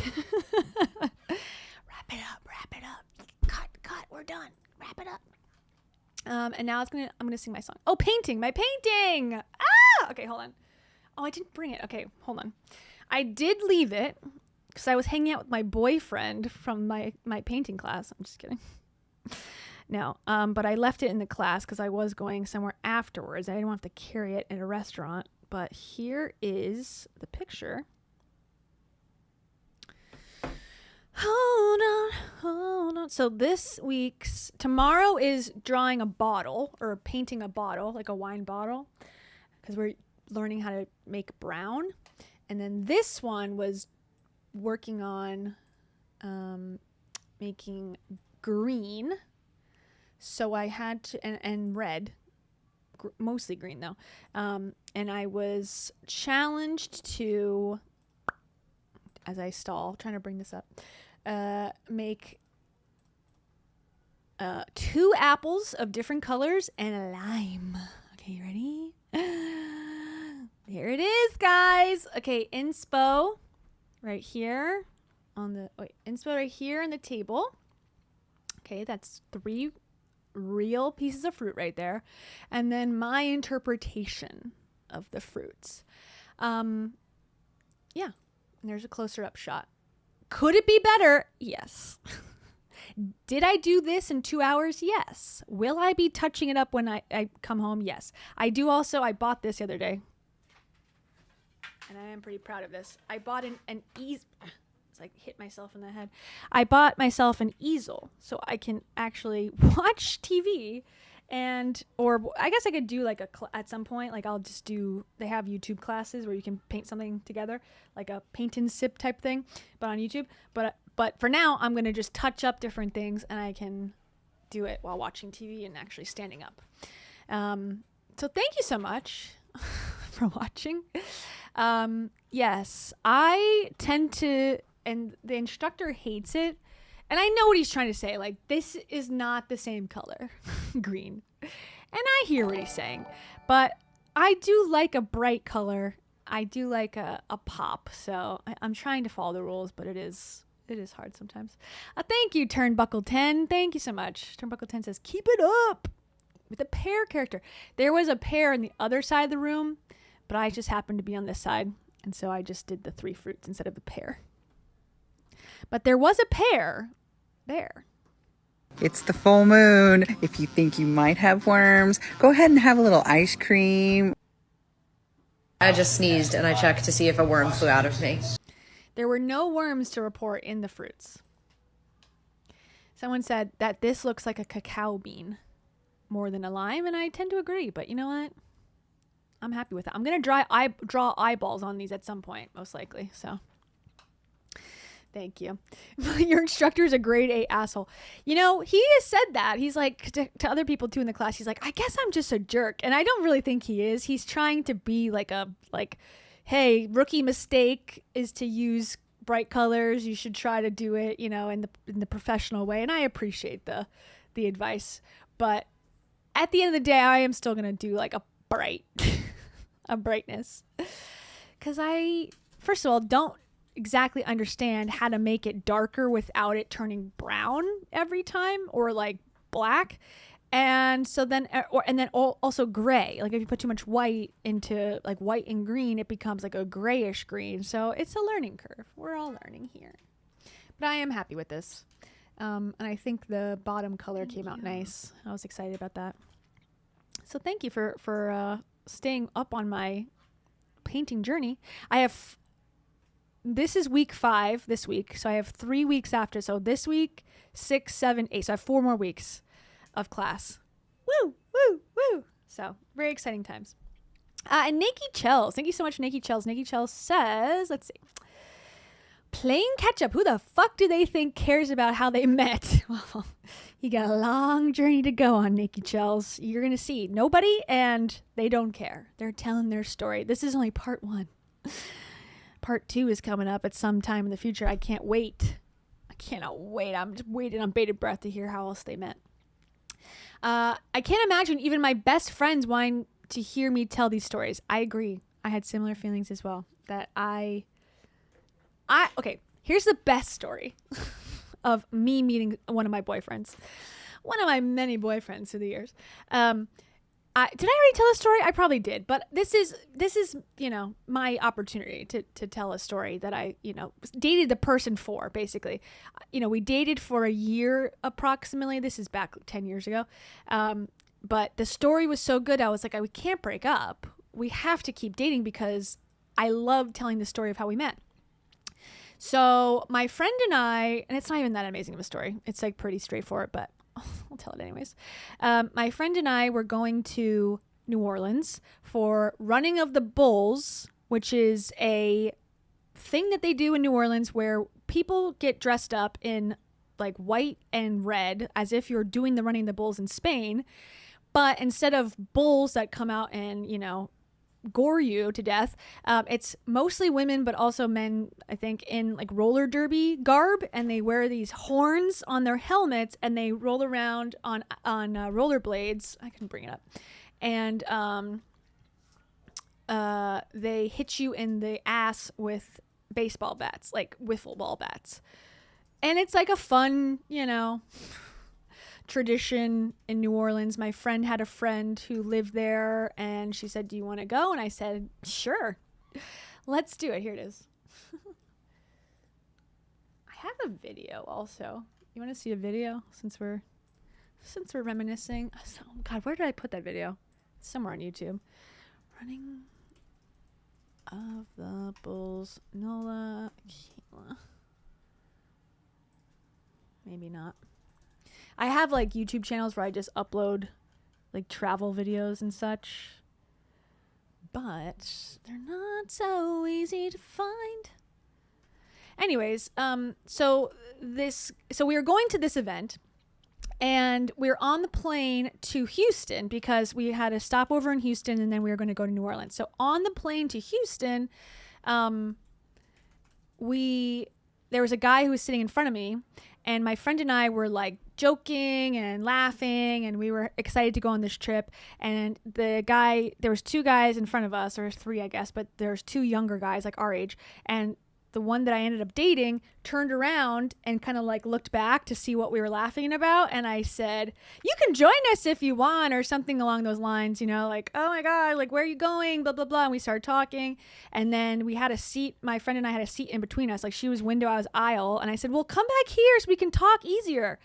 And he sat in the middle, and then we were like chatting, and then, whatever, talking about his job and, in Florida and where he was going, blah, blah, blah. And he was going home to Houston. To visit his mom or whatever, and we exchanged numbers, and then I went and had this fun weekend with my friend. We didn't talk at all, and then when I got back and he got back, we talked, and then I went out with him, and then we dated for a year. But our first date was one of my coworkers' going away party, so I brought him to this event where all my coworkers were, and I didn't think it was weird. Now I would think that's bizarre behavior, but apparently back then I thought that was just a very nice first date. And then we ordered branzino at a restaurant, and I didn't know what branzino was, and it was an entire fish with the bones and the eyeballs and stuff. And then So that was kind of funny. So there was multiple funny parts. But the thing was, I was like, oh my God, if we get married, we can have, you know, love takes flights, you know, for the wedding. And we can have luggage, you know, stuff in the venue. I was insane. And I've never been the type of person to envision a wedding or marriage or really dream about that. But that was the first time where I'm like, the theming is obvious here. But also, ironically, now this is kind of where it gets dark and sad. And also, kind of now thinking back to it, like I was so delusional, it's not even funny. But his dad actually died a couple years before I met him in a plane crash. So I don't know. That's like a story waiting to be told, like a script to be written, like this thing that I was taking and going, oh my God, this is such a fun story, such a great story. We met on a plane. How rare is that? And then he's got this trauma surrounding airplanes, and we were not a good match. And then I still didn't want to break up. Anyways, that's why I'm single. I've come to the conclusion on many things. I've solved many problems, but also still am not quite healed. So anyways, yeah. That got dark, like I said, as all things tend to get. I'm still looking for this video of myself.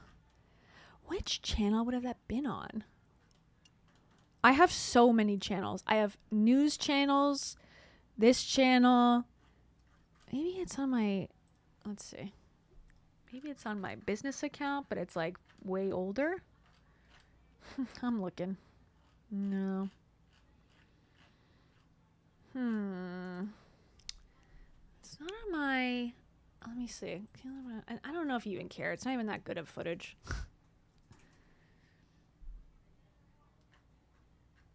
You want to see something funny?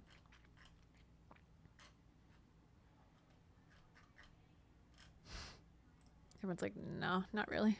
I actually rather not see anything funny ever. Behind here, I'll share with you my news experience. I will just say I was not naturally gifted. Was it on the same fashion show channel? I'll look at that one. But this is my news experience. I have baby voice and also the most stiff. I still do have stiff joints. In this Lake Mary Church playground, two boys just wanted to play on their last day of school. One of the boys saw something on the ground, bent over to pick it up, and that's when the pygmy rattlesnake bit him. Whoa. Now this group is also planning on doing some construction. Here's a list of over 20 roads where they plan on doing sidewalk and lighting improvements. In Orlando, Kayla O'Brien, Local 6. Now many homeowners' first instinct when dealing with the mosquito problem is to call the county for help. But making a few simple changes around your home may be all you need to fix your mosquito problem. Totally. Take this garbage can lid, for example. Let's say you left this outside in the rain and it collected water. That's the perfect breeding ground for mosquitoes. So true. Now, before any AAU coaches or volunteers step out onto any field this year, they're going to have to submit to a background check. And that's just one of the more than 40 new policies this group has just released in their latest report. Now that I've become a minion, it's my turn to dance with them. In Orlando, Kayla O'Brien, Local 6.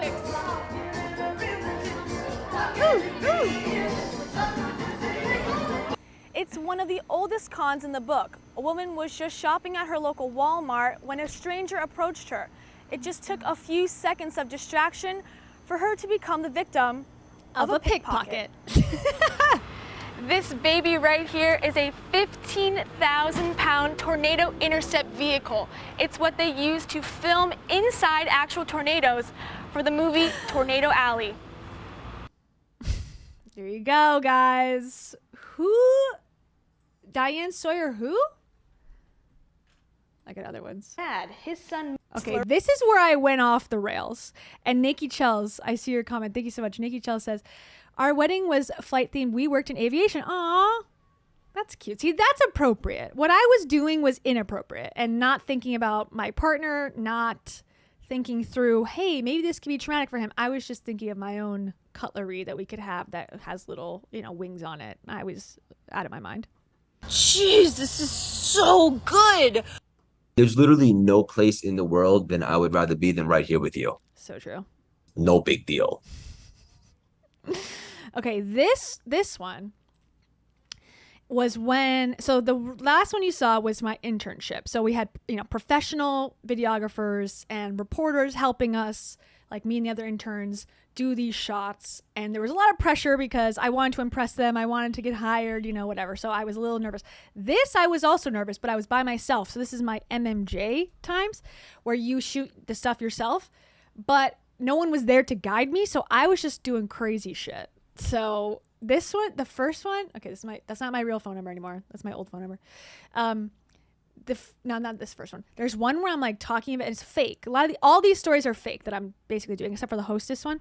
But there's one where I'm like, this little girl disappeared. You'll see it. It's like wholly inappropriate. Okay. Anyways, here we go. Gas prices increased more than 15 cents in the last 2 years. AAA says that means the average Floridian spends more than $40 on a tank of gas. Great angle. Love the angle.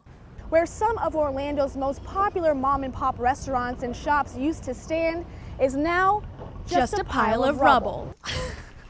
Employers say they're looking to social media more than ever before when hiring. Employers say the two most common red flags are provocative photos and offensive status updates. Rodriguez is sad his son may never have a Hostess snack in his lunchbox. On an early December morning. This is not a real story. Okay, so there's not a real girl in a family who's like, what the fuck? So just keep that in mind. May never have a Hostess snack in his lunchbox. On an early December morning, Mackenzie was walking on this sidewalk to her bus stop. And that's when police say she disappeared. I thought I ate. I thought I nailed it. I was like, damn, I'm going straight to NBC. I'm going to 30 Rock right with this. Okay, here's my first car, PT Cruiser with a dented hood from Hurricane Wilma. Actually, no, Hurricane Katrina. Hurricane Katrina caused that dent in my hood. It was not in New Orleans. It was in Florida before it went and gained speed. But that was my first car.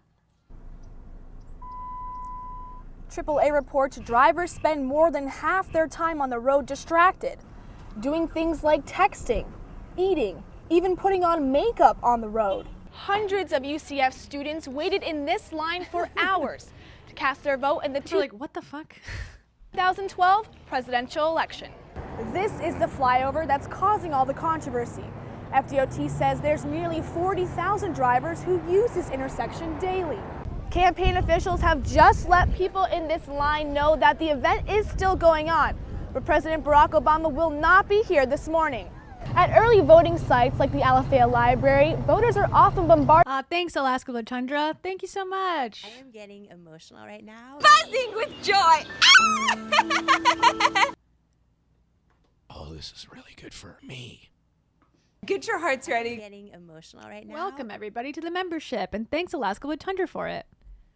By campaign signs. Like these. At this year's State of the University address, UCF President Hitz said that if state budget cuts continue, students are going to feel a lot like just a number. This is the advertisement that got the event canceled. Watley says that it's inappropriate and gives students the wrong impression of what the meeting is supposed to accomplish. I am getting emotional right now. Yeah, here's a full package. You ready? I had to go to the business school and just walk around to like random offices and say, hi, are you a business professor? And then one guy said, yeah. And I'm like, can I get your take on the Hostess Twinkies going out of business? And I guess they're back. So it was like nothing, but people were, losing their minds for a moment. So here's my full package. What the meeting is supposed to accomplish. Jeffrey Rodriguez and his newborn son Halo are stocking up on their favorite Hostess treats. I mean, my favorites were always snowballs. That's the first thing I went and grabbed quick before they're all gone again. On Friday, officials for Hostess Brands Incorporated announced they are filing for bankruptcy for the second time. and are shutting down all operations immediately.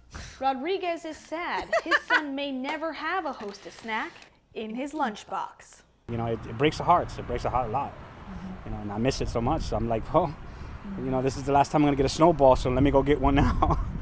However, Rodriguez, along with fans of Twinkies and Wonder Bread, may be in luck. The assistant chair of the UCF Finance Department, Paul Gregg, says there are at least 2 potential outcomes for the future of No way, Wayne. That is where I went. That's crazy. Small world. Hostess. Either they will emerge from bankruptcy, reorganize with new contracts with their unions, or they will sell all the assets and dissolve the company. On Monday, a judge forced He was a good sport. He's like, yeah, I guess I could say whatever you want. I'm like, okay, thank you. Company and its union into a final mediation. Efforts to agree on a contract failed in recent months, but this last I sound so serious. Chance move could keep Twinkies and more than 18,000 Hostess workers in stores. In Orlando, Kayla O'Brien, UCF Nightly News. And this one is kind of boring. I don't think I did anything on this one.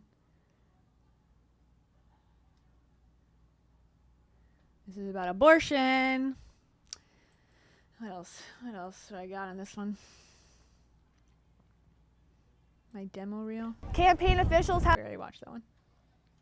I'm just reliving my glory days. Oh God, you want to see high school? Oh man. Did you know that each time you bite into an orange... Okay, doesn't matter, but let's see my stand-up. Hold on. Did you know every time you bite into an orange, an angel loses its wings? Reduce that footprint. That's really true. Okay, here we go. I don't know why the audio is so bad. Shopping at your local supermarket may seem like the most convenient choice, but stop by a local farmer's market and you may be benefiting more than you realize. The United States... Sell it, sister! This one, I actually won an award for this one. But the whole point of the story is that motocross is not just for boys. Did you know that? Girls can they're actually legally allowed to drive a motorcycle. I don't think I'm on camera on this one. Yeah, but this one I won an award because it was so groundbreaking that a girl, high school girl, did motocross. Anyways, that was my high school career. And then this is my best friend. This is actually the guy who was with me at Anderson's in Buffalo when Ashley came up to me in the restaurant and said, "Are you Rachel?" And I was like, "What?" And she's like, "From your channel. Are you Kia?" I'm like, "Oh my God, hi." This is the guy who was with me. Cooperation. And I did a video about him. Anywho, oh, here's me saying something nice to my mom when I was doing a read in the studio. This is a different internship. This is at the NBC affiliate. And I was testing out the teleprompter. Look at those highlights, girl. Is all the footage going on my tape? Yeah. Okay. Hi, Mom. Okay. Okay, I was not very good at that part either. Actually, you know what? I was alright. Where did it... I had it. I don't know where I guess I never posted it. I used to have a full anchor tape. That was one of the things the internship promised. Like, you get a full tape of just anchoring. And I did have that, but I don't know what happened to it. Doesn't matter. So that's that. Yeah, I'm just giving you all my channels. Okay, is this it? I already played that before previously. Now this is my family, okay? That's me as a little child. I'm telling you, I have 59 pages or 59. Where the heck? Oh, here's one. But But this is not it either. Okay, here's me as Sarah Palin. You want to see this one? I think I already played this before, but here you go. Last one, and I'll sing.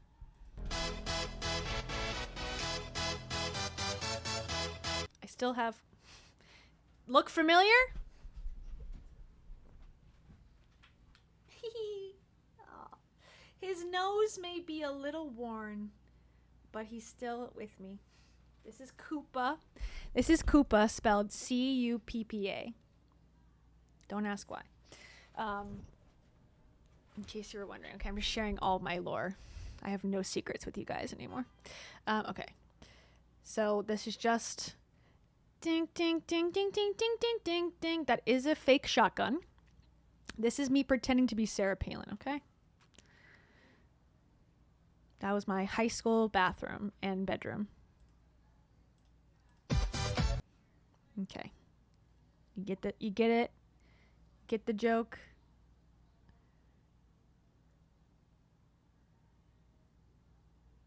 Okay, here we go. A lot of these jokes are dated, so just keep in mind. So I start my day every morning with some coffee, moose juice, and here's some actual moose that I shot last Saturday. Why is his camera so close?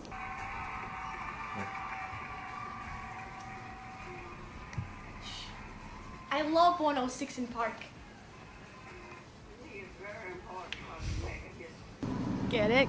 Okay, this is like the most dated joke. This is such a 2008 joke that you had to be there to understand, but, you know. Yes, is Barack Obama there? Thank you. Yes, Barack? I was just wondering, is your refrigerator running? Well, you better go catch it. Okay, not that one. This one. John, it's okay. Don't worry. We're gonna win. You're Maverick. I'm gonna be, you're gonna be the next president of the United States. Okay? We got Alaska. We just gotta get the other ones, okay?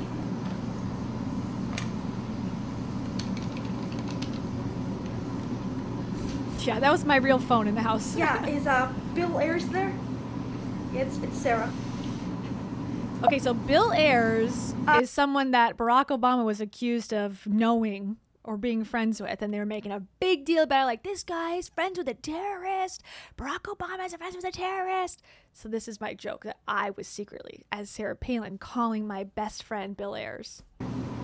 Yeah, it's Sarah. Hi Bill, I'm just trying to see if we're still on for lunch on Tuesday. Alright, well, call me back. Okay, goodbye. Alright, now Blizzard. Mush! Go, mush! That's Everett. That was our dog Everett. Evie. He was the best. He's very sweet. Well, you know, I was Miss Wasilla, 1994. I spot a moose. And yes, this played in my high school. This played for everyone to see. Me fake shooting a gun. So remember, vote Sarah Palin on November 4th. That's Sarah Palin for Vice President of the United States. You betcha. Thank you. So that's probably my funniest one. If you want to really understand how stupid my humor is, there's some other things in here. Here's another one. This is last one. I'm having fun, sorry. This is another thing related to elections that I thought was wise. It was about, campaign ads, okay? And my mom's actually in this one, so you can see what my mom looked like back then. Here you go.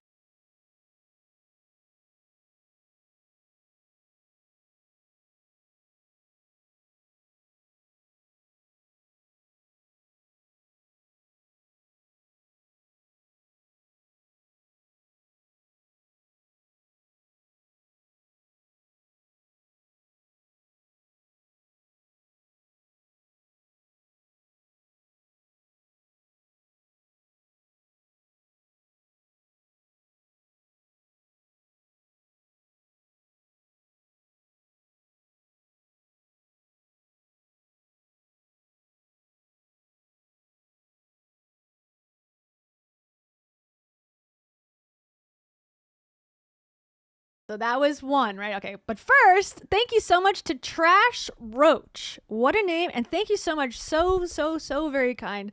Thank you for that. And I see it's Canadian. I have 4 things to say to you, Trash Roach. And Trash Roach says, my daughter's fave YouTube celeb. That's so nice. Oh my God. Thank you. We have a lot of really great friends from Canada. One of the things that fascinates me about you is that you're from Canada. Also? Show up at his house. Also? I'm sorry you're upset. Thank you. Time for me, you, and all the nations to get us some elevation. Woo! Thank you, Trash Roach. That's so kind. So very kind. Thank you so much. Okay. This one is the funny one. Okay, so you just saw the one ad, and then imagine you're watching TV in your high school, and then this one comes up afterwards. Okay? Kayla O'Brien feeding the poor? More like feeding them poison. Campaigning door to door? More like ding dong ditcher.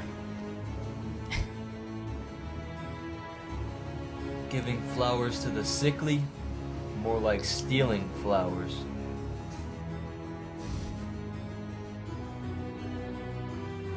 Grandma's little girl? More like grandma's identity thief. Kayla O'Brien, not ready for STV. I'm Fritz Snyder and I approve this message. So that was my partner in crime, Fred Snyder. He's here. Okay, last one, I swear. And that's my dad. So Freddie and I would, and he actually has a YouTube channel. He hates me, and he has every right to hate me. So, to be fair, but he is married now, has a kid. So I'm like, well, let sleeping dogs lie, shall we?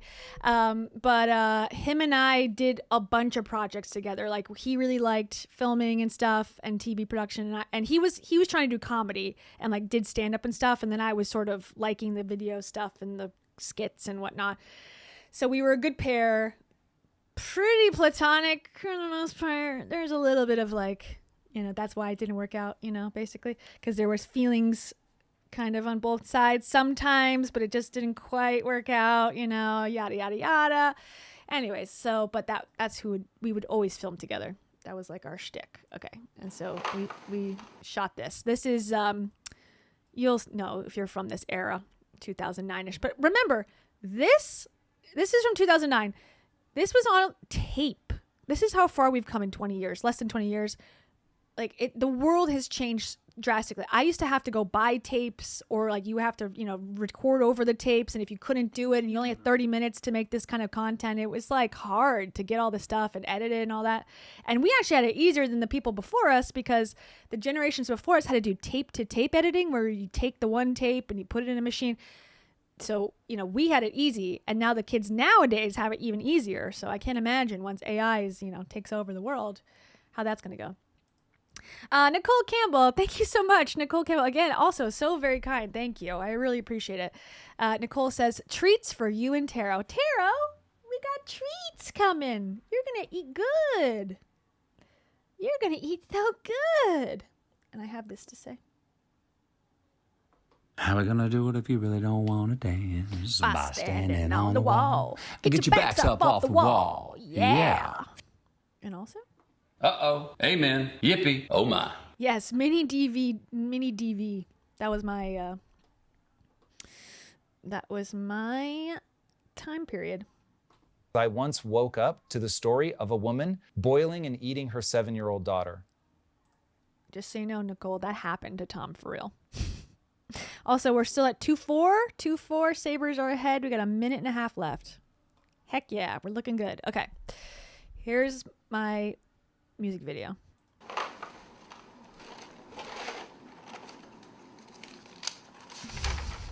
Look, see, my dad's in the Buffalo Bills shirt. We've been long-term fans.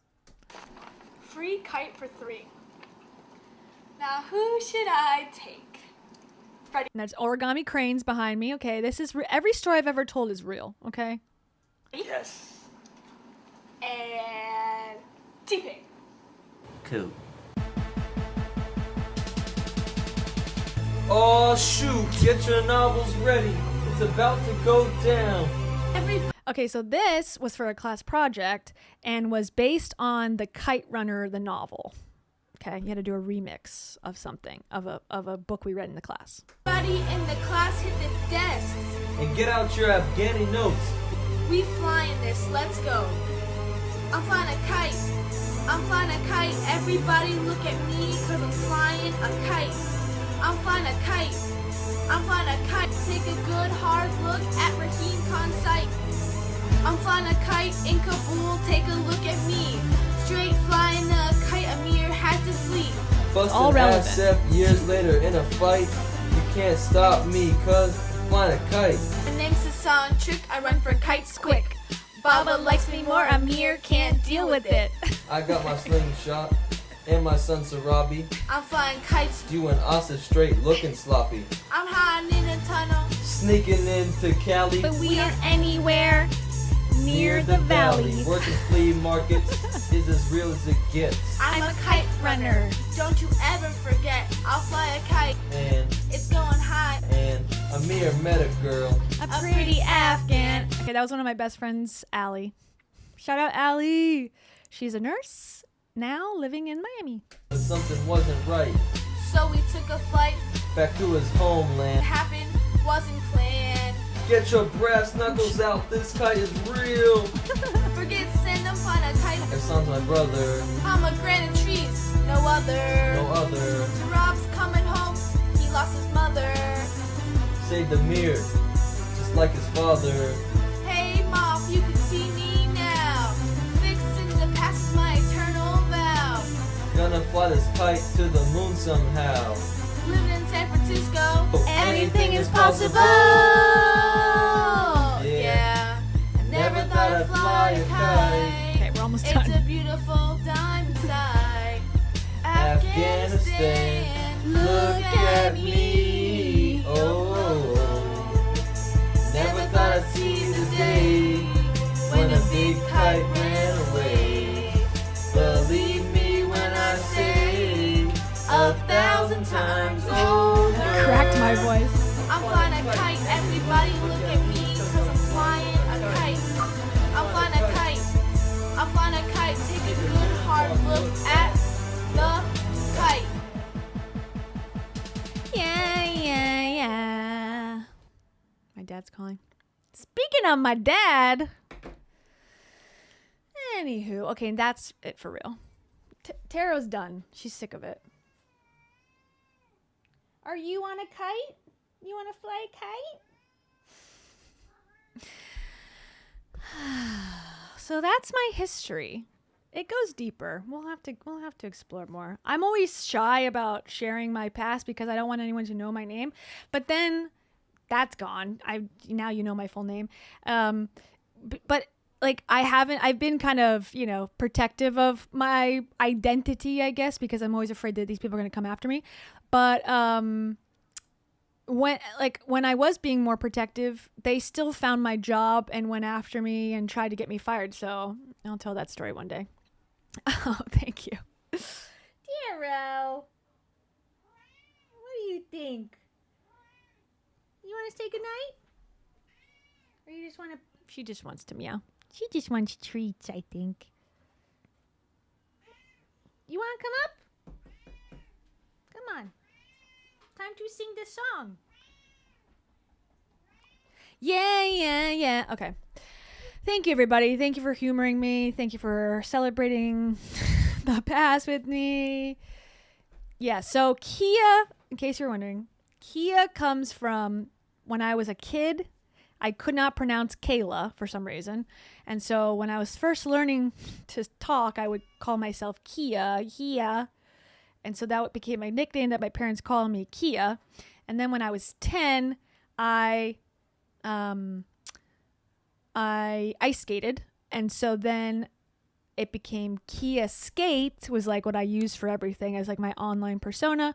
And then when I started this channel, I wanted to kind of keep my online persona going, and it was Kia's World. So Kayla is Kia, and it's my world online. So Kia, that's where it came from. but my real name is Kayla. So, my last name's O'Brien, obviously. See, now you've heard 25 times. And my secrets are gone, but that's okay. Because like I said, I tried to hide it and it didn't really do anything. They found me on LinkedIn. They caused a stir. It was crazy. So crazy. Anyways, good night, everybody. I will be back next week. We'll listen to some more stuff. Taro and I will be here, right? And thank you for all the super chats and everything. I appreciate it. Good night. Go Sabres. We won. Yeah. Which song should we pick today?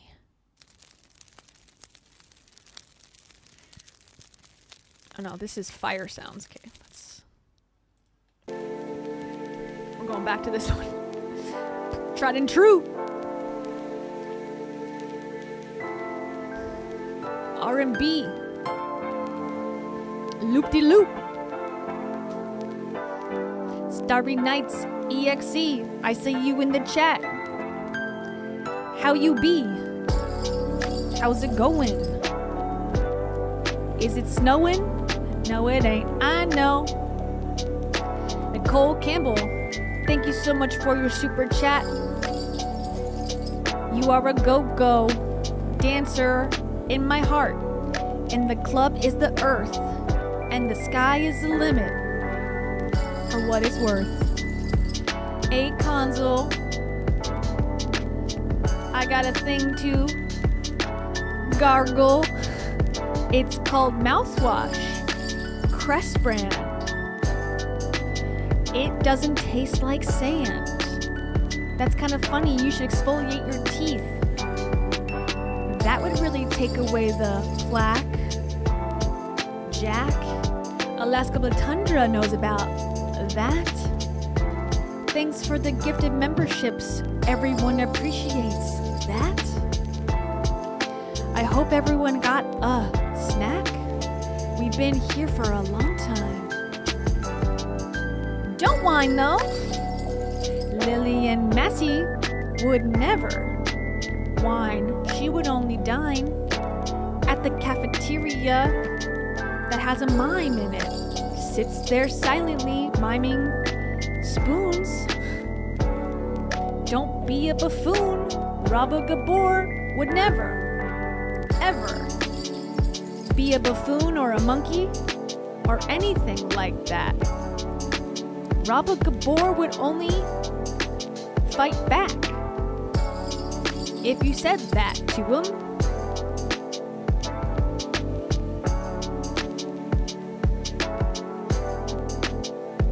Okay. I was really contemplating what would rhyme with Rebeled Fuentes, that's how you gotta do 'em. You gotta think real hard in your brain. You gotta think real hard on a train. You gotta think real hard down the drain. A leaf Madison, I don't complain. Just kidding, that's my whole brand. Merva Bell too, that's my whole thing I stand for. Complaining and calling people whores. But not really that often. Only as a joke. And I don't smoke. Because if I did, I would think the police are out to get me. Can anyone relate? Honolulu 7. Do you have a plate of food I could have? I am really hungry. It is so bad. I need to eat dinner, but I'm not mad. Olive Harper, I would like an olive and some cheese on a plate with some honey and some fruit. And maybe some almonds to boot. Yummy. That's what I'm craving. Maya Sloan, what are you craving? Or are you saving room for dessert? That's the biggest meal of the day. It won't hurt to have a little chocolate or a little vanilla or a little strawberry if you want it. Bone Palace Ballet 94. What about you? What do you want, you whore? I'm just kidding. You're not at all. You fought in the war, like medical medium says. Gracie Charlie loves cats. That's a crazy thing to say, I bet. If you were coming in here cold, or just sniff some mold, you probably trip out and think, what the heck is she on about? Farley Burge. I am on the verge of getting up and getting some food in my stomach. I am so excited. What am I gonna have? Probably a turkey burger, because that's all I have. And that is sad.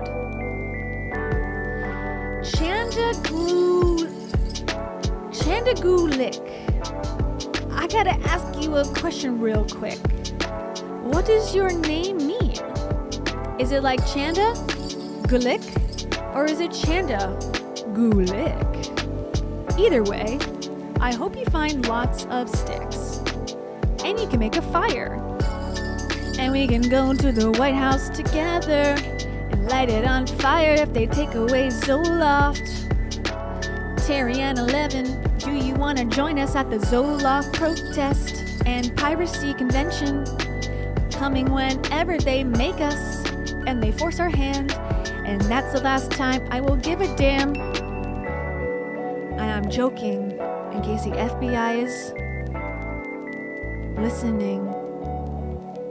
And they're working. I don't mean it, but take it away and see what happens. And then we'll see what happens. Good night.